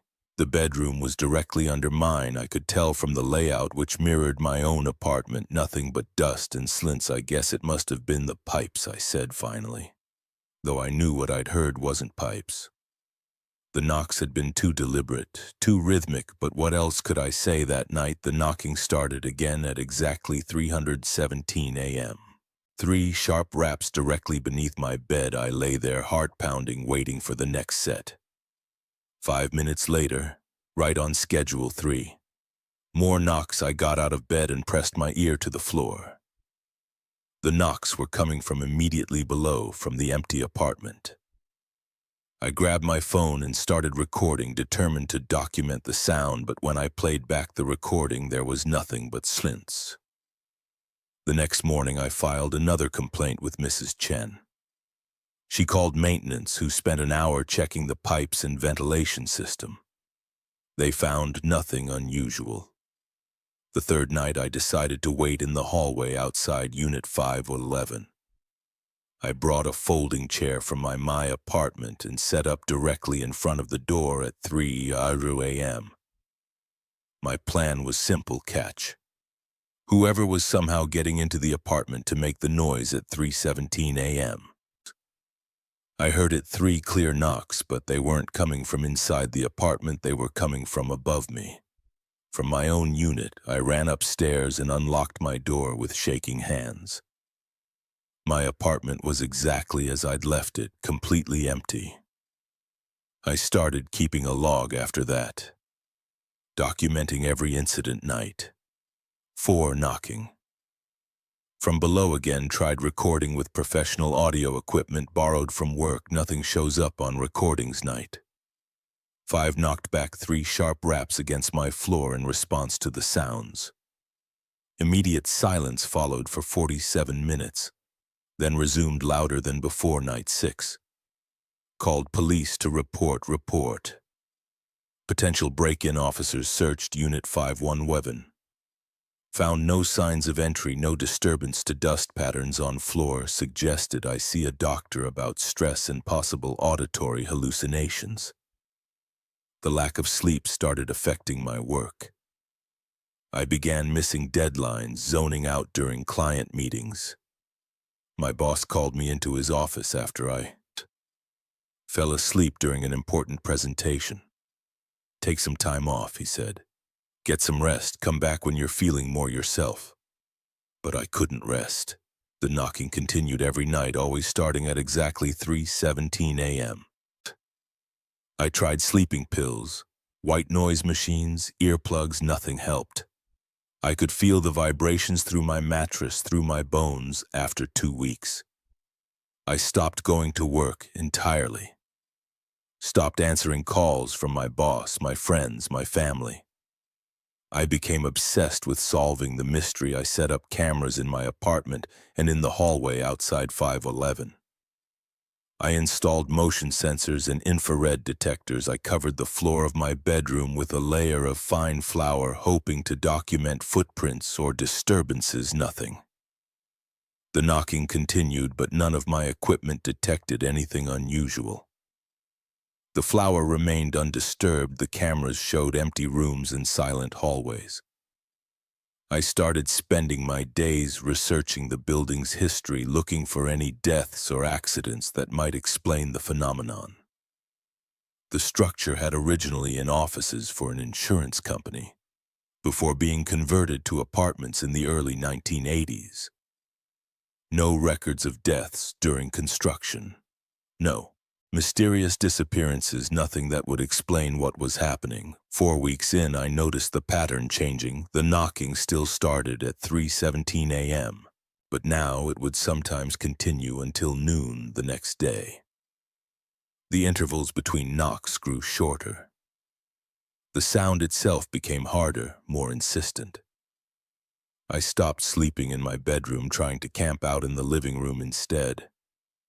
But I could still hear it, still feel it. The sound seemed to follow me through the apartment, always seemingly coming from directly beneath wherever I tried to rest. I started seeing things in my peripheral vision. Dark shapes moving just out of sight. But when I turned to look, nothing was there. Sleep deprivation, I told myself, just sleep deprivation. Playing tricks on my mind. Last week, I broke into Unit 511. I'm not proud of it, but I was desperate. I waited until Mrs. Chen left for the day, then used a credit card to jimmy the lock, a trick I'd learned from YouTube videos during one of my sleepless research binges. The apartment was exactly as it had been before, empty, dusty, silent. I sat in the middle of the bedroom floor, directly beneath where my bed would be in my apartment above, and I waited hours past the sunset. The room grew dark at exactly 3:17 a.m. I heard it 3 sharp knocks, but they weren't coming from below me anymore. They were coming from above, from my apartment. I ran upstairs, burst into my unit, empty, silent. I ran back down to 511. As soon as I opened the door, 3 knocks sounded from my apartment again. This continued for hours, the sound always coming from whichever apartment I wasn't in at the moment. That's when I noticed something else, something that made my blood run cold. The dust patterns on the floor of 511. I had disturbed them when I entered, left. Clear footprints and marks where I had sat. But now, looking more closely in the beam of my flashlight, I saw other marks in the dust, hundreds of them. Footprints, overlapping footprints, creating complex patterns across the floor. Some appeared to be my size and shape. Others were different, smaller, larger, distorted, and they were all fresh. The dust was disturbed in real time, new prints appearing even as I watched, spreading out from where I stood like ripples in a pond, but I was standing completely still. I fled the building that night, packed a bag, and checked into a motel across town. But even here, I can hear it 3 sharp knocks every night at 3:17 a.m. Coming from the room below mine. I've checked, there is no room below mine. I'm on the first floor. Yesterday, I received an eviction notice from Mrs. Chen. Apparently, other tenants have been complaining about noise coming from my apartment. Loud knocking sounds at all hours of the day and night, according to them. It's been going on for months, even during the weeks I haven't been there. I'm writing this now from the motel room. It's 3:16 a.m., 1 minute until the knocking starts again. But this time, something is different. This time I can see marks appearing in the carpet, subtle indentations like footprints moving slowly across the floor toward my bed. The carpet fibers are being pressed down by something I cannot see, something that leaves no shadow. And for the first time in 6 weeks, I think I understand what's been happening. The knocking wasn't coming from the apartment below or above or anywhere else in the physical world. The knocking was coming from somewhere else entirely. Somewhere that operates on different rules than our reality, and whatever was knocking, I think it finally found a way, and the indentations in the carpet are getting closer now. 3 feet from my bed, 2 feet 1 T, it's 3:17 a.m. I hear knocking, but this time it's not coming from below, it's coming from inside this room. I first noticed him 3 weeks ago. It was around 2:00 a.m.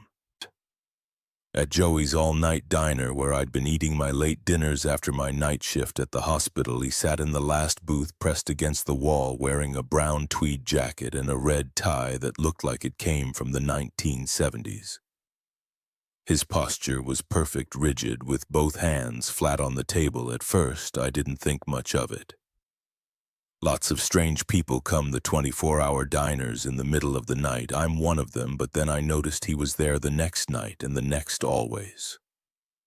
In the same booth, wearing the exact same clothes, in the exact same position. I work as an ER nurse, and my shift ends at 1:30 a.m. The diner is just 2 blocks from the hospital, and it's become my routine to stop there before heading home. The food isn't great, but it's hot, and after dealing with emergencies for 12 hours straight, I need something familiar and steady. That third night, I watched him more carefully. He never moved, never ordered food, never drank water, just sat there, hands flat on the table, staring straight ahead. The waitresses walked past him like he wasn't even there. "Hey, Mary," I called to the waitress who usually served me. She was in her 50s with graying hair and comfortable shoes that squeaked against the linoleum floor. "What's the deal with the guy in the back, Booth?" Mary looked where I pointed, then back at me with a confused expression. "Which guy?"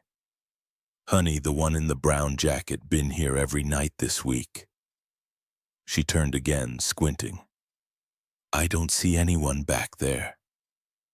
"Jake, you want more coffee?" I looked at the booth. The man sat there, clear as day, his red tie a bright splash of color against the beige wall. "You're telling me you don't see him right there?" Mary's face changed. Her usual friendly smile disappeared. "Don't," she said. "Just don't." She walked away, leaving my coffee cup empty. I pulled out my phone and tried to take a picture. The screen showed an empty booth. I took another, same result. My hands started to sweat. The next night I chose a different booth, one with a direct view of him. My fork shook slightly as I ate my meatloaf.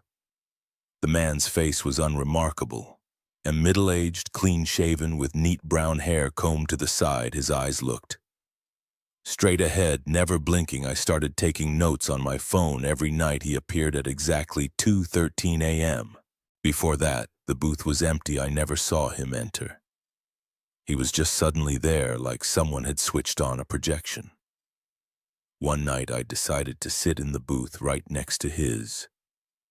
My heart pounded as I slid into the seat. This close, I could see every detail of his clothing. The tweed jacket had a small tear on the left elbow. The red tie had a faint stain near the bottom. His hands were pale, with neatly trimmed fingernails. He didn't smell like anything. No cologne, no body odor, nothing. The air around him felt colder. But maybe that was just my imagination. "Can you hear me?" I whispered. No response, not even a twitch. I reached out my hand, shaking, and tried to touch his sleeve. My fingers passed through the fabric like it was made of smoke.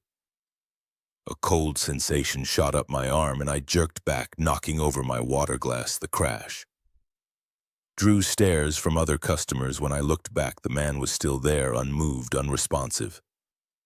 I started staying later, waiting to see if he ever left. He didn't at exactly 5:47 a.m.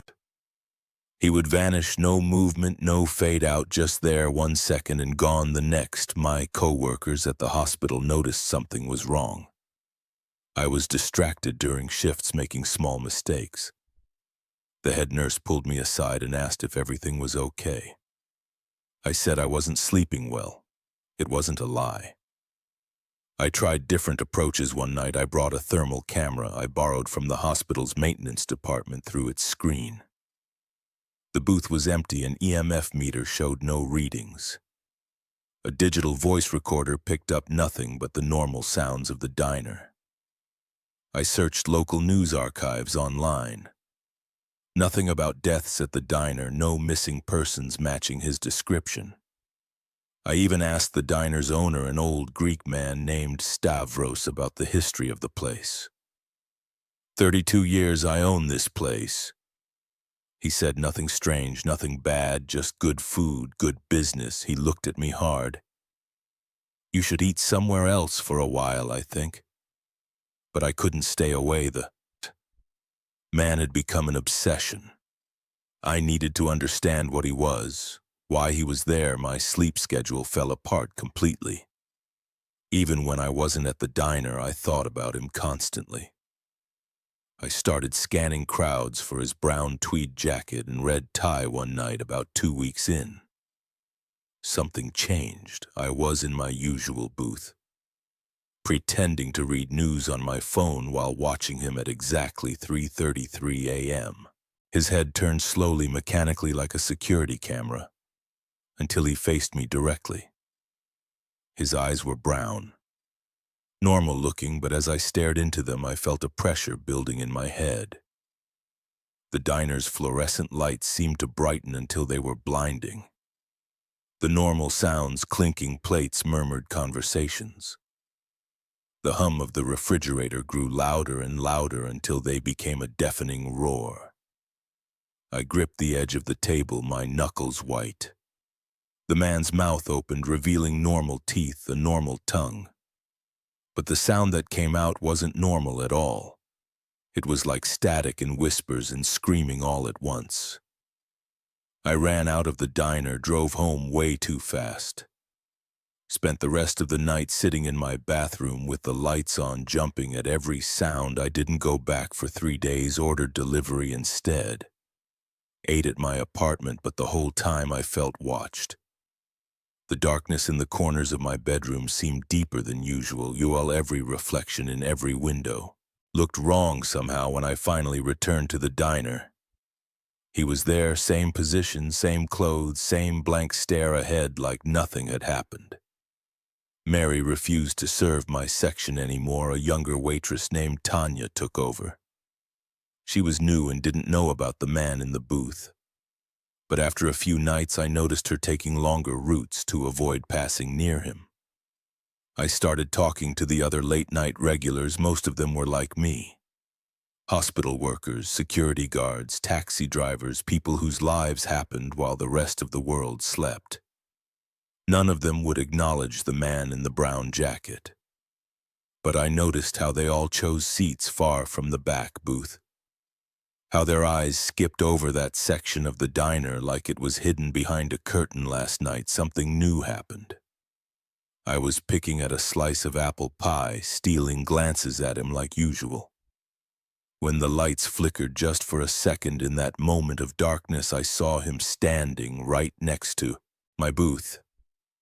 When the lights came back on, he was in his usual spot, but now there was something on my table that hadn't been there before, a small rectangular business card. The paper was yellowed with age and faded type. It showed a name and phone number. Thomas Reeves, insurance adjuster, 5555. Number 2. My hand shook as I picked it up. The card felt real solid. I pulled out my phone and dialed the number before I could talk myself out of it. A recorded message played. The number you have dialed is not in service and has been disconnected. I flipped the card over on the back in neat handwriting. Booth 7, October 15th, 1986, 3:47 a.m. That was yesterday. I've spent all day researching. Thomas Reeves was real. He worked for Midwest Life Insurance from 1975 to 1986, And on October 15th, 1986, he died of a heart attack at Joey's Elite Diner in Booth 7. It's 1:45 a.m. Now I'm sitting in my car in the diner's parking lot watching the neon open sign buzz and flicker. My shift ended 15 minutes ago. My stomach is growling. I haven't eaten since lunch. The diner's windows are bright rectangles in the darkness from here. I can just see the back booth. It's empty. I know I should drive home, order a pizza, try to sleep, start looking for somewhere else to eat after my shifts, but I'm going to go in. I need to know why he showed himself to me, why he gave me the card, what he wants. The diner's door chimes. As I push it open, Mary won't meet my eyes as I walk to my usual booth. My watch shows 2:12 a.m., 1 minute until he appears. I can feel the cold already. I didn't want to go down to that basement.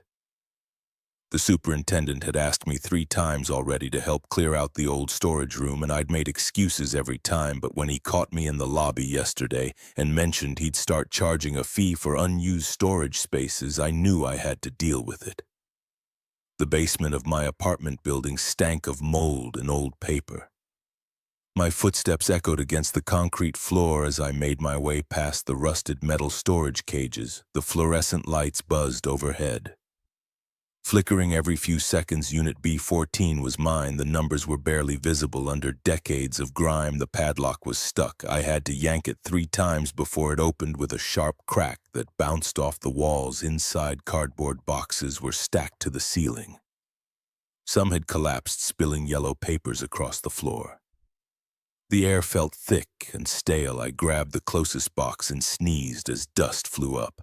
The cardboard crumbled in my hands. Inside were building records, maintenance logs from the 1980s, old lease agreements, notices about rent increases, useless junk that should have been thrown out years ago. The next box was the same, and the next. I worked my way through the pile, creating 2 stacks, trash and more trash. My back started to ache from bending over. Sweat ran down my neck despite the basement's chill. Then I found the tenant registry. It was a thick, leather-bound book, its spine cracked and pages warped from moisture. I sat on an overturned milk crate and opened it more out of boredom than interest. The pages were filled with neat handwriting, listing names, apartment numbers, and dates going back to the 1960s. I flipped through randomly, scanning the entries. My eyes stopped on a page from 1974. There in faded blue ink was my name, Daniel Thomas Miller, Unit 4B. My heart jumped. I read it again. Daniel Thomas Miller, my exact name, middle name included. That wasn't possible. I was born in 1985. I'd only moved into this building 2 years ago. But there it was, my full name written 50 years ago. I checked the rest of the entry. Move-in date: March 15th, 1974, length of tenancy 8 months, reason for departure, left without notice.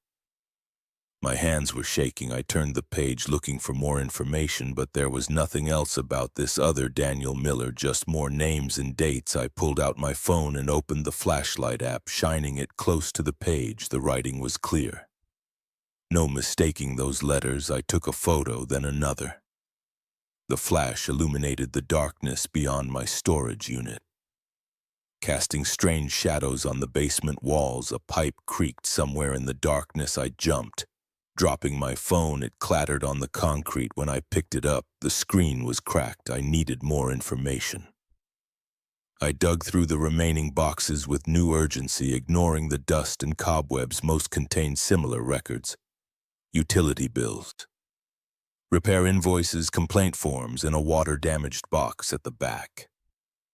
I found a stack of Polaroid photos. The first few showed the building's exterior. Not much different from today. Then I found one of the lobby from 1974. The furniture was different, but the marble floor and wood-paneled walls were the same.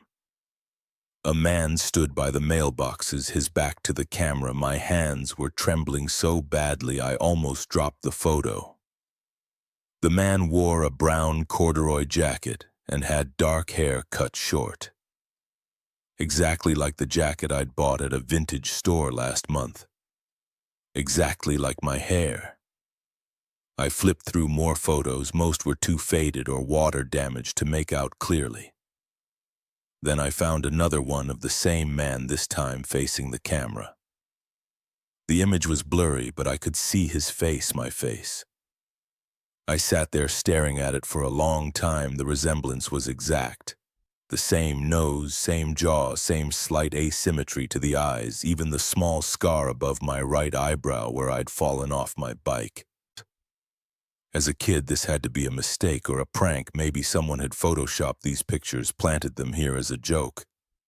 But the photos were genuine Polaroids, and that handwriting in the registry was decades old. I checked my phone, 11:47 p.m. I'd been in the basement for hours. The superintendent would be asleep by now. I needed to talk to someone who'd been in the building a long time. Mrs. Chen in 2A had lived here since the 1960s. I'd helped her carry groceries a few times. She was always up late watching Korean dramas. I gathered the registry and photos, shut the storage unit, and headed for the stairs. The basement seemed darker now. The fluorescent lights cast strange shadows that moved when I wasn't looking directly at them. My footsteps sounded wrong, like they were slightly out of sync with my movements. I was halfway to the stairs when I heard another set of footsteps coming from the darkness behind me. I stopped. The steps continued for a fraction of a second before stopping too.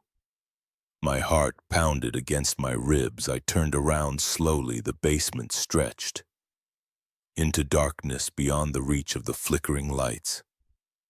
Empty storage units gaped like open mouths. "Hello?" My voice cracked. No response. I walked faster, trying not to run. The footsteps behind me started again. Faster too. I reached the stairs and took them two at a time. The registry clutched to my chest behind me. The steps echoed off the concrete. I burst into the lobby, gasping. A lamp on the reception desk provided the only light. The footsteps had stopped. I stood there catching my breath, feeling stupid. Old buildings made noise. Everyone knew that Mrs. Chen's door was dark. A note taped to it said she was visiting family in Taiwan.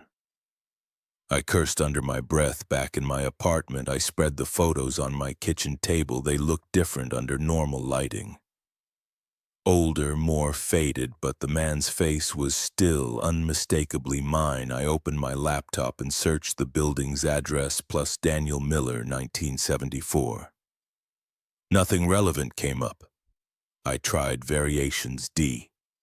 Miller, DT Miller, Danny Miller, just pages of social media profiles and white pages listings. The registry had a phone number listed for the other Daniel Miller. I dialed it, not expecting anything. A recorded message said the number was no longer in service. I searched my own name plus 1974 and found hundreds of Daniel Millers. None matched the details I was looking for. I checked birth and death records, newspaper archives, anything I could think of at 3:00 a.m., my eyes burning from staring at the screen. I found something, a small article in the local paper from November 1974. Police are seeking information regarding the disappearance of Daniel Miller. Last seen at his residence at my building's address on October 12th. Miller was reported missing by his employer after failing to appear at work for 2 weeks. Anyone with information is asked to contact. The article included a photo. It was grainy and black and white, but it showed the same man from the Polaroids me. I read the article again, October 1974. The registry said I had moved out in November, left without notice. My head was pounding. None of this made sense. I needed sleep. I'd go through the rest of the storage unit tomorrow, find some explanation that would make this all seem stupid in daylight. I got ready for bed, double-checking the locks on my door and windows as I brushed my teeth. I avoided looking at my reflection in the medicine cabinet mirror. Sleep wouldn't come. Every time I closed my eyes, I saw that Polaroid image of my face from 1974. The building creaked and settled around me. Each sound made me tense up, listening for footsteps at 4:13 a.m. Someone knocked on my door. I lay perfectly still, holding my breath. 3 more knocks, slow and deliberate. Then a voice called out. My voice exactly as it sounds on recordings. I know you found the photos, Danny. My throat closed up. I couldn't move, couldn't breathe. We need to talk about what happened in 1974. The doorknob rattled. I watched it start to turn. Even though I knew I'd locked it, the door began to open. A shape stood in the doorway, silhouetted against the hall light. It wore a brown corduroy jacket. As it stepped into my apartment, I saw its face, my face, but wrong. Somehow, the features were exact, but the expression was all wrong. It smiled at me, my smile, but not mine at all. Time works differently in the basement, it said in my voice. I've been waiting a long time to meet myself. I scrambled back against the headboard. It took another step forward. Don't worry, it said. This will only take about 8 months. My back hit the wall. There was nowhere else to go. It reached out with my hand, wearing my father's old watch, the one I'd lost 2 weeks ago. I closed my eyes when I opened them again. I was standing in the basement. The registry lay open at my feet. Turned to a blank page, a pen waited next to it. My hands, but not my hands, picked up the pen and began to write. Daniel Thomas Miller, Unit 4B, move-in date. March 15th, 2024. I tried to stop, but my fingers kept moving across the paper. The ink was blue, already starting to fade. The basement hummed with the sound of ancient pipes and flickering lights. Somewhere in the darkness, footsteps echoed, coming closer, always closer, and I understood finally why that other Daniel Miller had left without notice in 1974. Just as I would leave without notice in 2024. After exactly 8 months, just as I always had and always would. The footsteps grew louder. I turned to face myself again. I didn't put that key in my pocket. I know I didn't. But there it was on Tuesday morning when I reached into my coat to grab my phone, a heavy brass key about 3 and long with an ornate head and worn teeth. The metal felt cold against my fingers, and a thin layer of grime came off on my skin when I touched it. I stood there in the lobby of Morton and Burke Publishing, where I'd worked as an editor for the past 8 years. Staring at this thing I'd never seen before. Other employees rushed past me toward the elevators, their shoes clicking on the marble floor. The security guard Bill gave me an odd look from his desk. Everything okay, Mr. Parker? I quickly shoved the key back in my pocket. Yeah, fine, just checking something. The weight of it stayed with me all day as I sat in my cubicle on the 14th floor editing manuscripts about true crime and self-help. Every so often I'd slip my hand into my coat pocket just to make sure it was still there. It was always there, like a small chunk of ice that never seemed to warm up. I thought about asking around the office if anyone had lost a key, but something stopped me. Maybe it was the way it looked too old to belong in our modern glass and steel building. Or maybe it was the fact that I couldn't shake the feeling that it had appeared in my pocket rather than being misplaced there that night. I took it home and put it on my nightstand the next morning.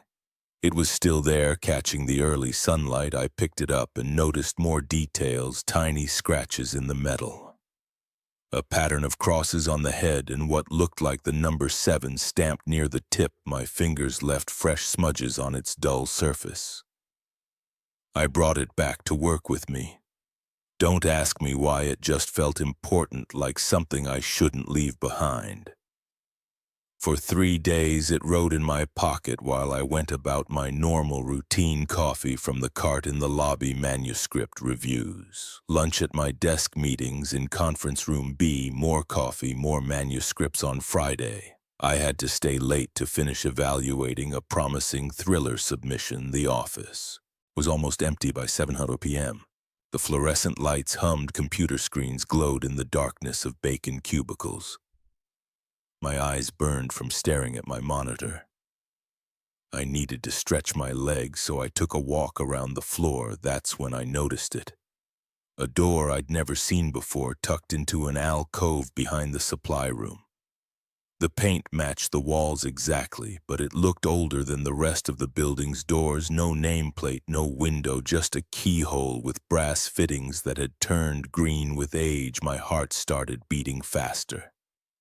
The key felt heavy in my pocket. I looked around. The floor was silent except for the hum of the ventilation system. No one else was around.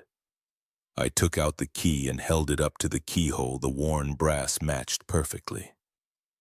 My hands shook as I inserted it. The key slid in smoothly, like it was coming home. When I turned it, the mechanism made a sound, like bones breaking. The door opened with a soft groan. Cool air rushed out, carrying a musty smell that reminded me of old books and deeper places. Beyond the threshold was absolute darkness. I pulled out my phone and turned on the flashlight. The beam revealed a narrow corridor with walls of rough stone. The floor sloped down. Slightly, water dripped somewhere in the distance. Common sense said to close the door, go back to my desk and forget about this, but I'd been editing other people's adventures for 8 years. Maybe it was time to have one of my own. I stepped through the door, clicked shut behind me. I spun around, heart hammering, but it was still there. The key was still in the lock. I left it there. No way was I risking getting trapped. The corridor stretched ahead, curving slightly to the left. My phone's light created shifting shadows on the walls. The air felt thick and stood like no one had breathed it in years. My footsteps echoed on the stone floor after about 50 feet. The passage opened into a circular room about 20 feet. Across my light revealed more doorways, 3 of them, evenly spaced around the walls. Each one was identical to the first, complete with brass fittings gone green with age. I approached the nearest door and tried the handle. Locked. Same with the second one, but the third door, the handle turned with a grinding sound of metal on metal. The room beyond was larger than the first, with a high ceiling lost in darkness. Stone pillars rose from the floor like tree trunks, and there in the center of the room stood a desk, not some ancient artifact, a modern office desk with a computer monitor and a stack of manila folders. A half-empty coffee mug sat next to the keyboard. Steam rose from it. My throat went dry. Someone had been here recently. Maybe they still were. I moved closer to the desk, sweeping my light around. The monitor was on, displaying a document. I leaned in to read it. Project status report, phase 7, subject James Parker, assignment, editorial division, duration 8 years, 3 months, 12 days. Performance exceeding expectations. Next. Action, promotion, assessment. Pending notes. Subject shows increased curiosity. Monitoring frequency to be increased. My name, my job, my exact time with the company. The coffee mug had Morton and Burke Publishing printed on the side. A door slammed somewhere behind me. Then another closer. Footsteps echoed off stone. I killed my phone's light and pressed myself against one of the pillars. The footsteps grew louder. A beam of light swept through the room. "Hello?" A woman's voice called out. "Mr. Parker, we weren't expecting you to find this for another 3 months." I stayed silent, trying to control my breathing. The light moved closer. It's all right, she continued. This is all part of the process. Everyone finds their way down here eventually. We just need to talk about your promotion, the beam. Found me blinding me, I raised my hand. To shield my eyes, there you are. The voice was closer now. I'm Helen from HR. Why don't you come with me? There's quite a lot to explain. My eyes adjusted. The woman holding the flashlight wore a normal business suit. She looked exactly like someone from HR would look, but something was off about her smile. What is this place? I managed to ask. My voice sounded strange in the stone room. This is where we monitor employee development, Helen said.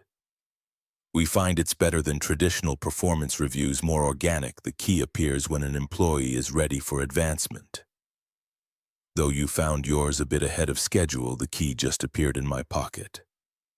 Yes, that's how it works. We have various methods of delivery. The important thing is that you're here now, ready to take the next step. She gestured toward one of the doors. Shall we discuss your future with the company? I looked back at the monitor, at my name on the screen, then at the coffee mug still steaming, then at Helen's to perfect smile. I think I said carefully, I need to think about this. Her smile didn't waver. Of course, take all the time you need, but you should know now that you found this place, things will be different. They always are. I backed away toward the door I'd come through.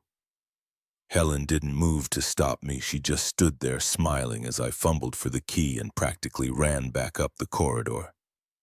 When I burst out into the normal office, everything looked exactly the same. Fluorescent lights, empty cubicles, my coffee cup still sitting on my desk where I'd left it. I glanced back at the door, half expecting it to have vanished, but it was there, solid and real. The key was cool in my hand.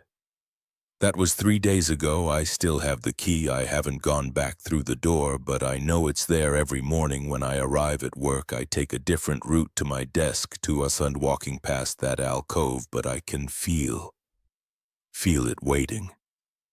The strangest part is that everything else is normal. I still edit manuscripts. I still get coffee from the cart in the lobby. Bill, the security guard, still nods hello every morning, but now I notice things I didn't before, like how the cleaning crew never seems to work on our floor, but every morning, everything is spotless. How certain employees disappear for hours at a time with no explanation. How Helen from HR sometimes walks past my desk and gives me that same perfect smile. Yesterday, I found a memo on my desk, standard corporate letterhead, but no signature. Promotional opportunity. Your initiative in exploring company resources is noted and appreciated. Please schedule a follow-up meeting at your earliest convenience. The door is always open. P.S. Keep the key. You'll know when to use it again. I should probably quit. Find a new job editing books that don't make me wonder what's hiding behind their covers. But I won't, because every time I touch that key in my pocket, I feel something I haven't felt in 8 years of corporate life: anticipation. Helen was right. Things are different now, and maybe that's not entirely bad. This morning, I noticed another employee, Sarah from accounting, standing in front of a door I've never seen before, holding a brass key in her shaking hand. Our eyes met. She quickly looked away and hurried off. But I saw the recognition in her face, the same look I see in the mirror every morning now. I wonder how many of us there are, how many doors, how deep the corridors go. But mostly I wonder what's behind those other doors, the locked ones, because the key in my pocket feels heavier every day, and sometimes when I hold it up to the light, I swear the pattern of crosses on its head has changed. Like it's trying to tell me something, like maybe it doesn't just open one door anymore. I've started taking walks around different floors of the building during my lunch break, looking for doors that don't quite match the others, watching for brass fittings gone green with age. I know I'll find another one eventually, and when I do, well, Helen said I was exceeding expectations. Maybe it's time to exceed them even more. The key is In my pocket right now, as I write this cold, heavy waiting tomorrow, I think I'll try a different door. The first time I heard my name on those abandoned railroad tracks, I convinced myself. It was just the wind. The second time I stopped walking by. The third time my hands were shaking and sweat ran down my back because I knew I was completely alone out there. I hadn't planned to walk the tracks that afternoon. My car broke down on Route 16 about 3 mi outside of Millbrook. The piece of junk Ford finally gave up after warning me for months with its clicking and grinding. The temperature gauge shot into the red zone and steam poured from under the hood. I pulled onto the shoulder, and after 5 minutes of staring at the engine like an idiot, I knew I wouldn't fix it myself. My phone showed no signal, typical for this part of Connecticut. The nearest service station was in Millbrook, and I remembered the old railroad tracks that used to connect to the town. They ran parallel to Route 16, cutting through the woods. Walking along them would be faster than following the winding road. The October air bit through my light jacket. Dead leaves crunched under my boots as I climbed down the embankment from the highway. The tracks lay below 2 rusty lines stretching into the distance. Weeds grew between the rotting wooden ties. The rails hadn't seen a train in at least 20 years. I checked my watch, 4:47 p.m. If I kept a good pace, I'd reach town before. Before dark, the sun was already low, casting long shadows through the bare trees. My footsteps echoed off the rocks as I walked, the only sound besides the occasional gust of wind. The first hour passed quietly. The tracks curved around hills and through cuts in the rock. My legs started to ache. I wasn't used to walking this far. Sweat dampened my shirt despite the cold air. That's when I heard it. "David, The voice came from behind me, quiet but clear. A woman's voice with an odd flatness to it. I turned around, but saw only empty tracks stretching back through the trees. "Hello," I called out. My voice sounded too loud in the still air. No response. I shrugged it off and kept walking. Probably just my mind playing tricks. I was tired, and the wind could make strange sounds through the trees. 5 minutes later, David, louder this time, still flat and emotionless, still behind me. I spun around again, heart pounding. The tracks were empty. The woods were silent. "Is someone there?" I shouted. The words echoed off the rocks. No answer. My hands felt cold and clammy. I wiped them on my jeans and walked faster. Boots crunching on the gravel between the ties. David right behind me now. So close I could almost feel breath on my neck. I broke into a run. Gravel flew from under my feet. My breathing came in ragged gasps. The voice followed. "David, David, David," each time closer, each time flatter, each time wrong somehow. Like a recording played too slowly, I sprinted until my lungs burned. When I finally had to stop, bent over with hands on my knees. The voice was gone. Only my wheezing breath broke the sense. The sun had dropped behind the hills. Long shadows filled the cuts between the rocks. I straightened up, still breathing hard, and looked around. The tracks stretched empty in both directions. My watch read 6:12 p.m. Darkness would fall soon. I had maybe 30 minutes of daylight left. Millbrook couldn't be more than a mile or 2 ahead. I started walking again, faster than before. The temperature dropped as shadows lengthened. My breath came out in visible puffs. The cooling sweat on my back made me shiver. A twig snapped in the woods. To my right, I jerked my head toward the sound, but saw only darkness between the trees. Another snap to the left this time, then silence. I walked faster, almost jogging. The gravel crunched too loudly under my feet. Each sound seemed to echo off the rocks. "David." I stumbled and nearly fell. The voice came from directly ahead this time. I squinted into the growing darkness. Nothing moved on the tracks. "Who's there?" My voice cracked. This isn't funny, David. David. David from behind again. Then from the right, then the left, then everywhere at once. A chorus of flat, dead voices calling my name. I ran branches, whipped my face as I left the tracks, plunging into the woods. Had to get away from those voices, had to reach the road, my foot caught on a root. And I sprawled forward, my hands scraped against rocks and dead leaves, pain shot through my knee. I lay there, gasping, face pressed against the cold ground. The voices had stopped slowly. I pushed myself up.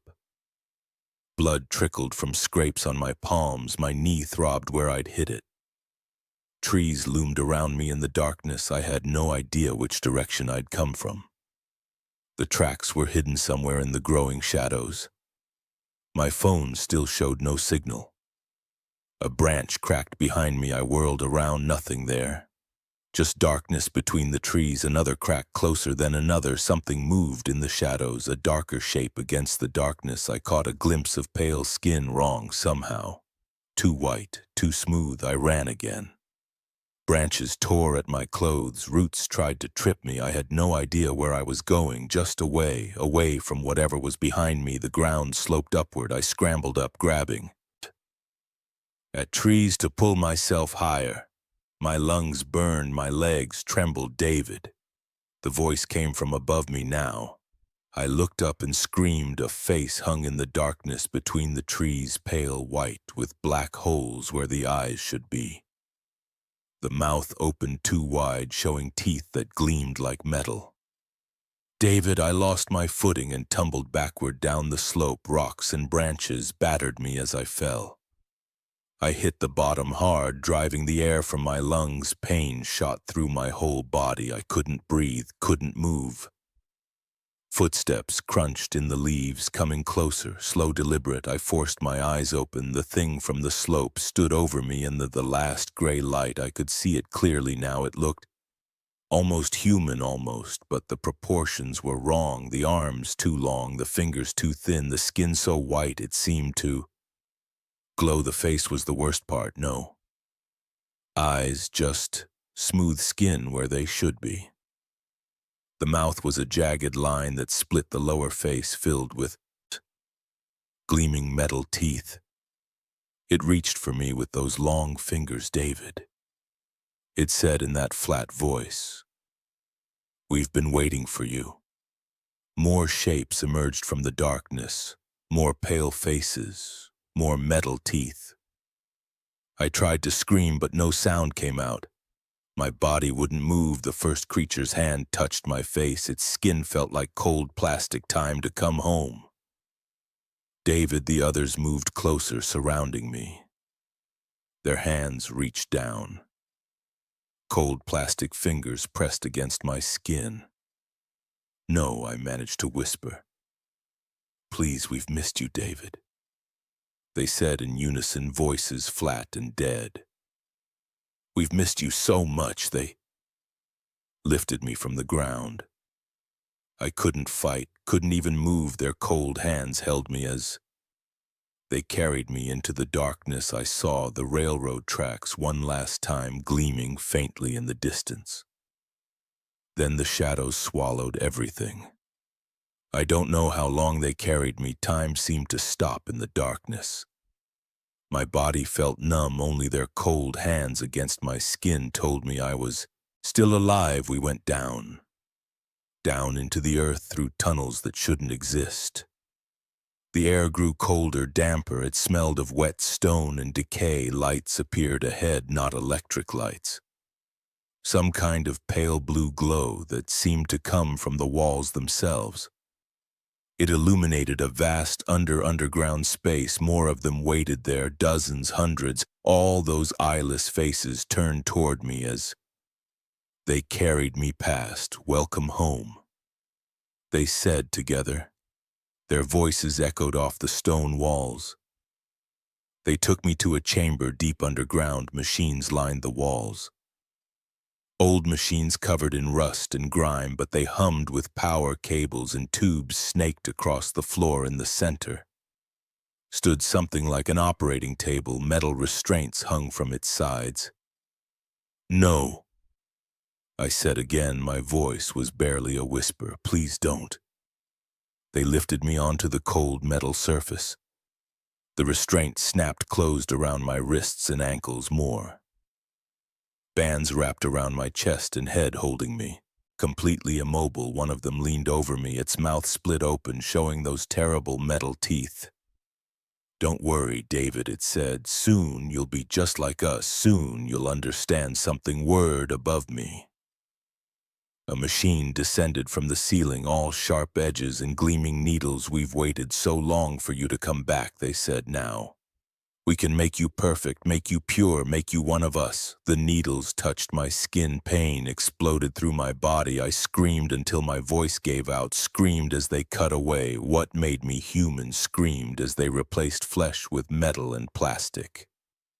When it was over, I stood before a mirror. They'd brought an eyeless face, looked back at me, pale white skin stretched over metal bones, a mouthful of steel teeth. "Welcome home, brother," they said. "Welcome home," I replied in a flat, empty voice. "Now I walk the tracks at night. I call out to lost travelers with voices that used to be mine. I guide them down into the darkness where my brothers and sisters wait. Sometimes they scream, sometimes they beg. But in the end, they all become pure. They all become perfect like me. I am David. I am home, and I have work to do. The tracks are calling again. Someone is walking alone in the growing darkness, someone who needs to be made perfect. I open my steel mouth and call their name. The first letter arrived 3 days after I moved in. Plain white envelope, my name and address printed clearly on the front. James Miller, 742 Oakwood Heights, Apartment 3B, Portland, Oregon. But I hadn't sent it, and it was addressed to someone I'd never heard of. I stood in my half-unpacked living room, cardboard boxes still scattered around my feet, and turned the envelope over in my hands. The paper felt expensive, heavy between my fingers. My stomach tightened as I read the return address again. Same building, same apartment, my name. I ripped it open. "Dear Sarah, I know it's been 15 years. I know you probably don't want to hear from me. But I need to tell you what really happened that night, what I did, what I saw." The letter stopped there, just those 3 sentences typed in, crisp, Times New Roman, no signature. The paper trembled in my hands, and I realized my fingers were shaking. I dropped the letter on my kitchen counter and went back to unpacking the rental company. Hadn't mentioned any previous tenants named Sarah, and I hadn't asked. The apartment had been empty for 6 months before I moved in. That's what the agent told me recently. Renovated, fresh paint on the wall. Walls, new appliances, a clean slate that night. I couldn't sleep. The letter sat on my counter like a splinter under my skin. I got up at 3 a.m. and read it again. The paper felt cold against my fingertips, my name on the envelope, my address, but I hadn't sent it. The second letter came too. 2 days later, same envelope, same expensive paper. My hands were steady this time as I tore it open. "Sarah, I watched you leave that night, saw you walk down Palmer Street in your red coat, the streetlights making your hair shine. I followed you. You never knew I was there. I saw everything. I called the post office." The next morning, the woman on the phone sounded bored as she explained that, yes, they delivered all mail with the correct address regardless of who sent it. "But it has my name as the sender." I said, "I didn't send it, sir. We just deliver the mail." She replied, "If you're having an issue with harassment, you should contact the police." I hung up and Googled Sarah plus Palmer Street, Portland. Thousands of results. I spent 2 hours scrolling through social media profiles and news articles. Nothing stood out. The third letter arrived on A Sunday the mail carrier had pushed it under my door this time.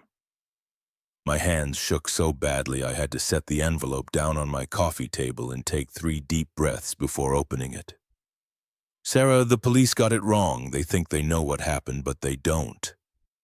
I've carried this secret for 15 years. Every night I see your face. Every night I hear your scream. I'm the only one who knows the truth. I drove to the police station that afternoon. The officer at the front desk looked tired as I explained about the letters. He took notes. Nodded, asked if I felt threatened. No. I said, but someone's using my name to send these letters and something happened. 15 years ago, something bad he typed on his computer. Nothing comes up for Palmer Street. 15 years ago, he said no. Major incidents could be someone playing a prank with my name, he shrugged. File a report if you want, not much. We can do without more to go on. I spent that night sitting by my window watching the street below. Cars passed. People walked their dogs. A couple argued outside the convenience store on the corner. Normal Sunday night stuff. But my skin felt too tight, like it didn't fit right anymore. The 4th letter came on Wednesday this time. I opened it, standing in the lobby next to my mailbox. Sarah, I see you got a new job, the coffee shop on 12th Street. You look good in that green apron. Your hair is shorter now, but I'd recognize you anywhere. 15 years and you haven't aged a day. My hands went numb. I dropped the letter. A neighbor picked it up, handed it back with a smile. I forced myself to smile back. Took the elevator to my floor, locked my door, and slid down against it until I hit the floor. There was a coffee shop on 12th Street. I'd passed it on my way to work. The baristas wore green aprons. I called in sick the next day and went to the coffee shop, sat in a corner table for 4 hours watching the baristas. 3 women worked the morning shift. None of them looked like they could have been involved in anything 15 years ago. They were all too young. The 5th letter arrived the next day. Sarah, why did you change your name? I saw your name tag, Kate. That's not who you are. I know who you are. I know what you did. I went back to the coffee shop, watched the baristas again. One of them wore a name tag that said Kate. She looked about 25, dark hair cut in a bob, quick smile, efficient hands on the espresso machine. I ordered a coffee when she handed it to me. I studied her face. She smiled already, turning to the next customer. Have you worked here long? I asked. About 6 months, she said, another smile, distracted ever. Lived on Palmer Street. Her smile disappeared. She stepped back from the counter. Do I know you? You know, sorry, just making conversation. I left my coffee on the counter and walked out. That night, someone knocked on my door at 2 a.m. I looked through the peephole, empty hallway. Another knock. I opened the door. The hallway light flickered. No one there, but on the floor an envelope. My hands shook as I picked it up. Same paper, same address, my name is the sender. But this time the letter inside was different.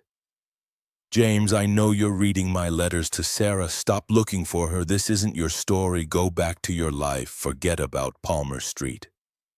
Forget about what happened 15 years ago, or you'll find out firsthand why Sarah had to disappear.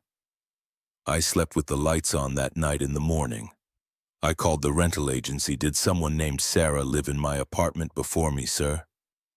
We can't disclose previous tenant information, please.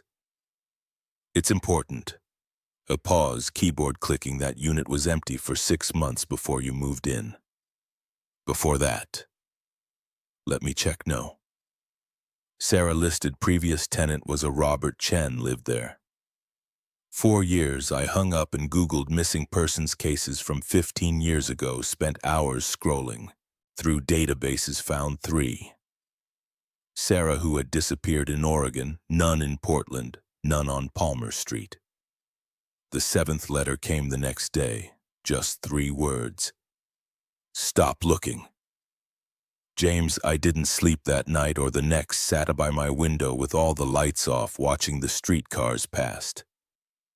People walked normal life going on while my world twisted sideways on the third night. I saw someone standing on the corner under my window, just standing there looking up at my apartment when I pressed my face against the glass to see better. They walked away, but slowly, like they wanted me to see them go. The 8th letter arrived in my work email. Somehow they'd found my address. Same font, same message style, James. I warned you, now you're involved. Meet me at Palmer Street tomorrow night at 10 p.m. Come alone, you want to know the truth about Sarah. This is your chance. I deleted the email, restored it, read it again, deleted it again at 9:45 p.m. The next night, I parked my car a block from Palmer Street. My hands gripped the steering wheel so tight my knuckles went white. The street looked normal, houses with lights on, cars parked along the curb, a cat slinking along a fence at 9:55. I got out of the car, my legs felt wooden, each step echoed in my head. Palmer Street was empty.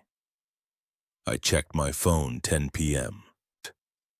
Exactly, a figure stepped out of the shadows, tall male face hidden under a hood.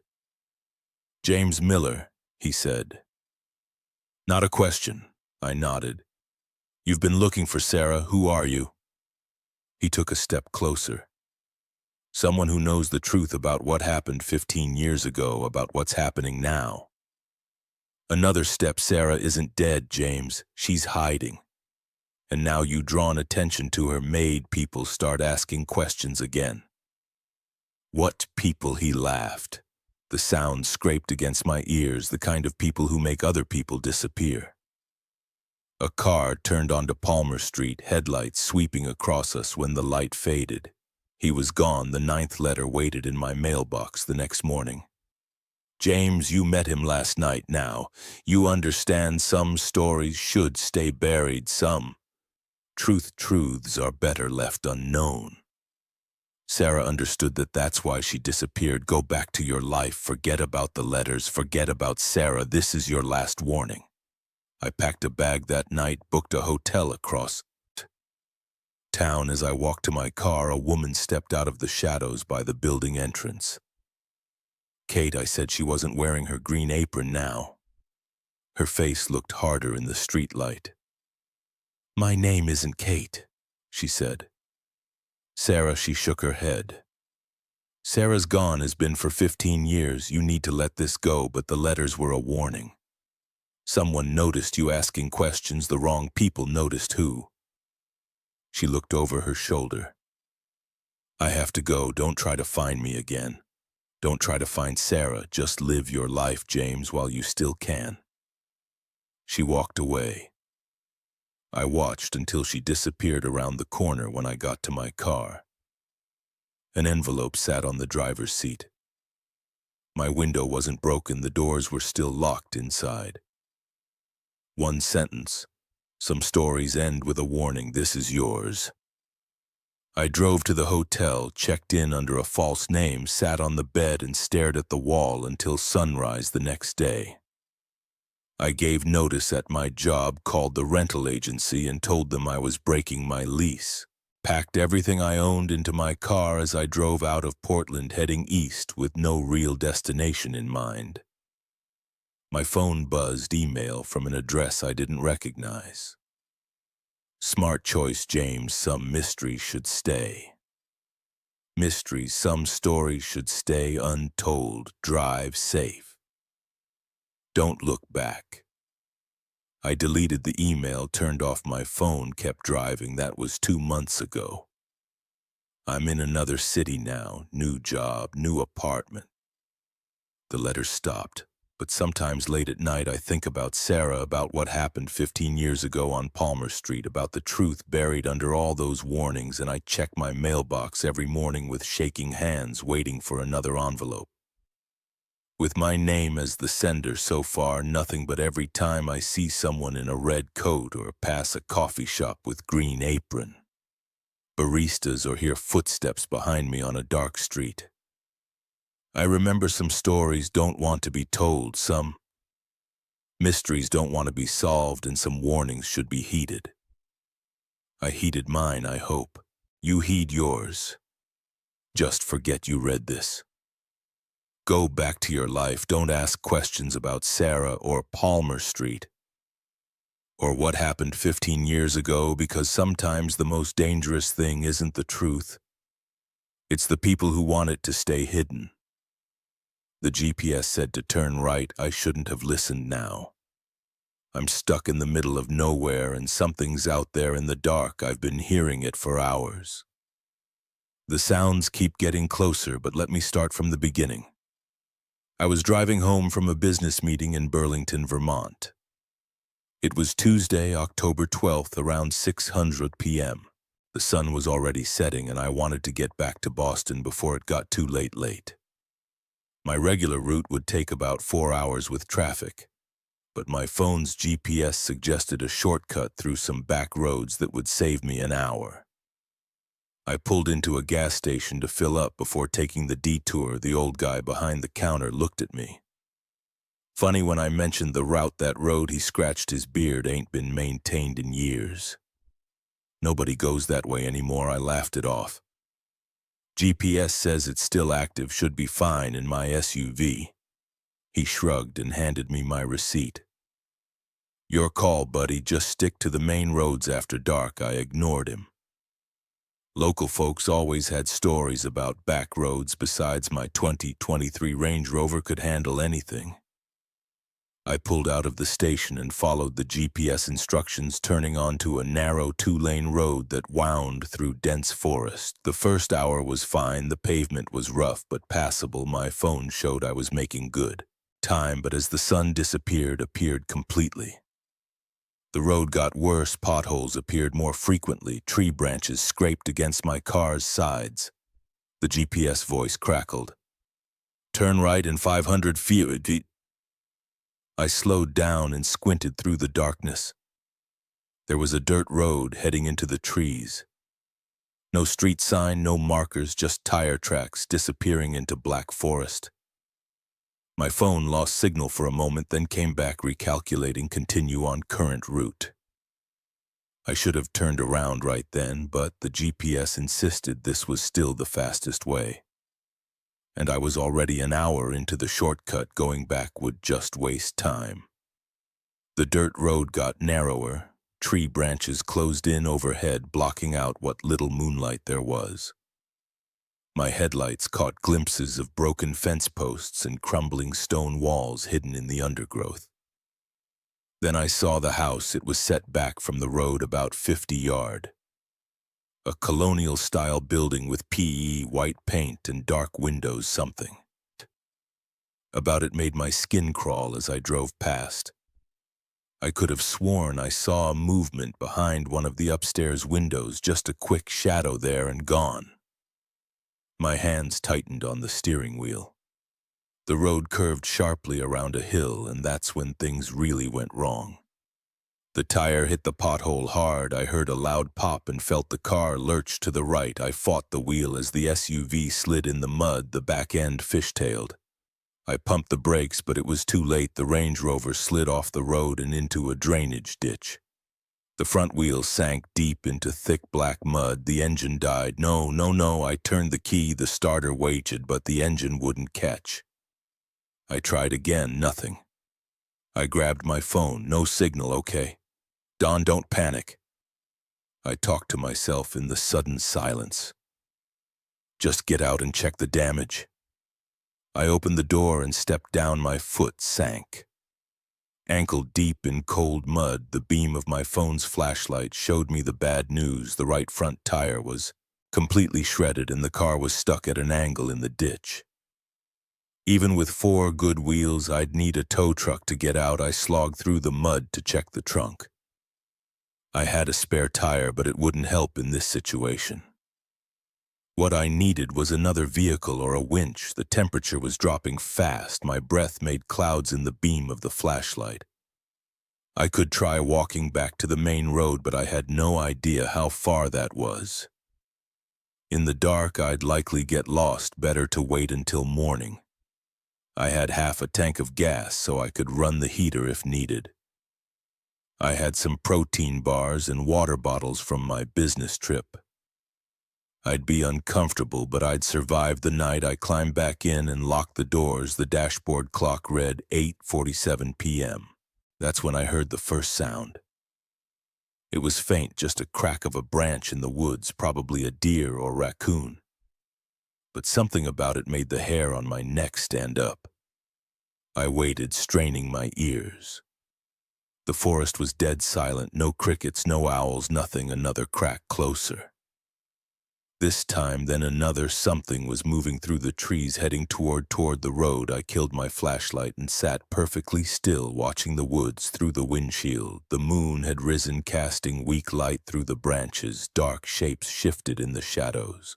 A branch snapped right next to the car. My heart hammered against my ribs. I held my breath, trying not to make a sound. A shape moved in my peripheral vision. Something dark passed behind the car. I caught a glimpse in the side mirror. A human-like figure, but wrong somehow. Too tall, too thin. The temperature inside the car plummeted. My breath came out in white clouds. Frost started forming on the windows. Something scraped against the rear bumper, a sound like fingernails on metal. I wanted to start the engine, to turn on the lights, to do something. But fear held me paralyzed. Every instinct screamed at me to stay still and silent. The scratching moved up the side of the car. I could track its progress by sound along the rear door. Then the front door, then the hood.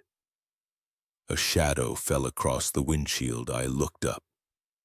A face peered down at me through the glass. I screamed. The thing jerked back, vanishing into the darkness. I fumbled with my keys, hands shaking so bad I could barely grip them. The engine roared to life. I slammed it into reverse, then drive, then reverse again. The wheels spun in the mud. The car didn't move an inch. More shadows moved in the trees, more cracking branches. They were all around the car now. I hit the high beams. The lights caught nothing but empty forest.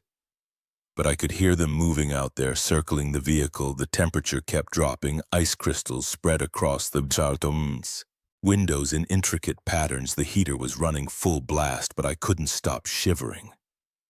Something hit the roof hard, making the whole car shake, then again and again, like something was pounding on it with their fists. I covered my ears, but I couldn't block out the sounds. The pounding, the scratching, and worst of all, the whispers. I couldn't make out words. But I could hear voices, dozens of them, speaking in low, urgent tones. Just outside the car, they seemed to be arguing about something, about me. The assault on the car continued for hours. Sometimes the things would go quiet for a few minutes, making me think they'd left. Then they'd start up again, louder than before, pounding, scratching, whispering. I curled up in the driver's seat, shaking with cold and terror. The dashboard clock ticked forward with agonizing slowness. 10 p.m., 119 p.m., midnight, around 1 a.m. They changed tactics. Help me. A woman's voice called from the woods. Please, somebody help. I knew it wasn't real. It couldn't be real, but it sounded so human, so desperate. Please, I'm hurt. Help me. The voice moved closer, accompanied by sounds of stumbling branches breaking. I can see your car, please. The voice was right outside my window now. Every fiber of my being screamed not to look, but I couldn't help it. I turned my head slowly. A pale face pressed against the glass inches from mine. It looked almost human, but the eyes were solid black and the mouth contained too many teeth. I jerked away, slamming my head against the other window. The thing outside smiled, its face splitting open far wider than any human mouth could. Then it began to tap on the glass with long skeletal fingers, tap, tap, tap. Other faces appeared at the windows. Dozens of them, all with those black eyes, all with those two wide smiles, all tapping on the glass, tap, tap, tap. I squeezed my eyes shut and pressed my hands over my ears.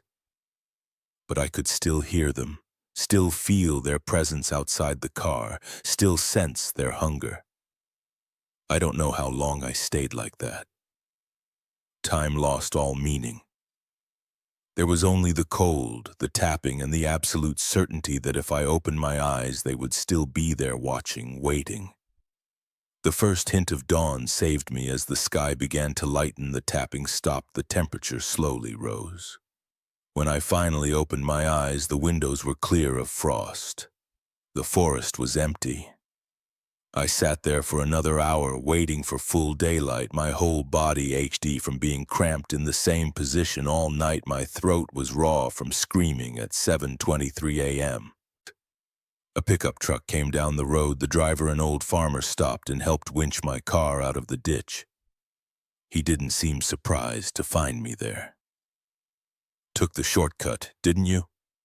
He didn't wait for an answer. "GPS always sends folks down this way. Bunch of nonsense, roads been closed for 20 years, ever since the massacre at the Thompson place." He jerked his thumb back toward the White House. I had passed. I didn't ask about the massacre. I didn't want to know.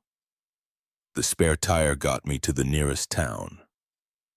I gave my statement to a bored-looking sheriff's deputy who'd clearly heard similar stories before. He wrote down the basics and told me to stick to the main roads. Next time I bought 4 new tires and drove straight home, taking the highway. I deleted that GPS app and downloaded a different one. But sometimes late at night I still hear that tapping. Still feel that bone-deep cold, still see those faces with their black eyes and twisted smiles, and I never ever take shortcuts. Anymore. The GPS tried to send me down that road again last week. I turned around and took the long way home. Better to spend an extra hour in traffic than another night in those woods. Because I know they're still there, waiting in the darkness, waiting for the next person who trusts their GPS more than local warnings, waiting for someone else to take that wrong turn if you're driving through Vermont and your GPS suggests a shortcut through the backcountry. Ignore it, stick to the main roads, check your paper maps, ask locals for directions. Because technology doesn't know everything. It doesn't know about the things that live in those woods, the things that come out after dark, the things that tap on windows with their long, pale fingers, the things that are always hungry and always waiting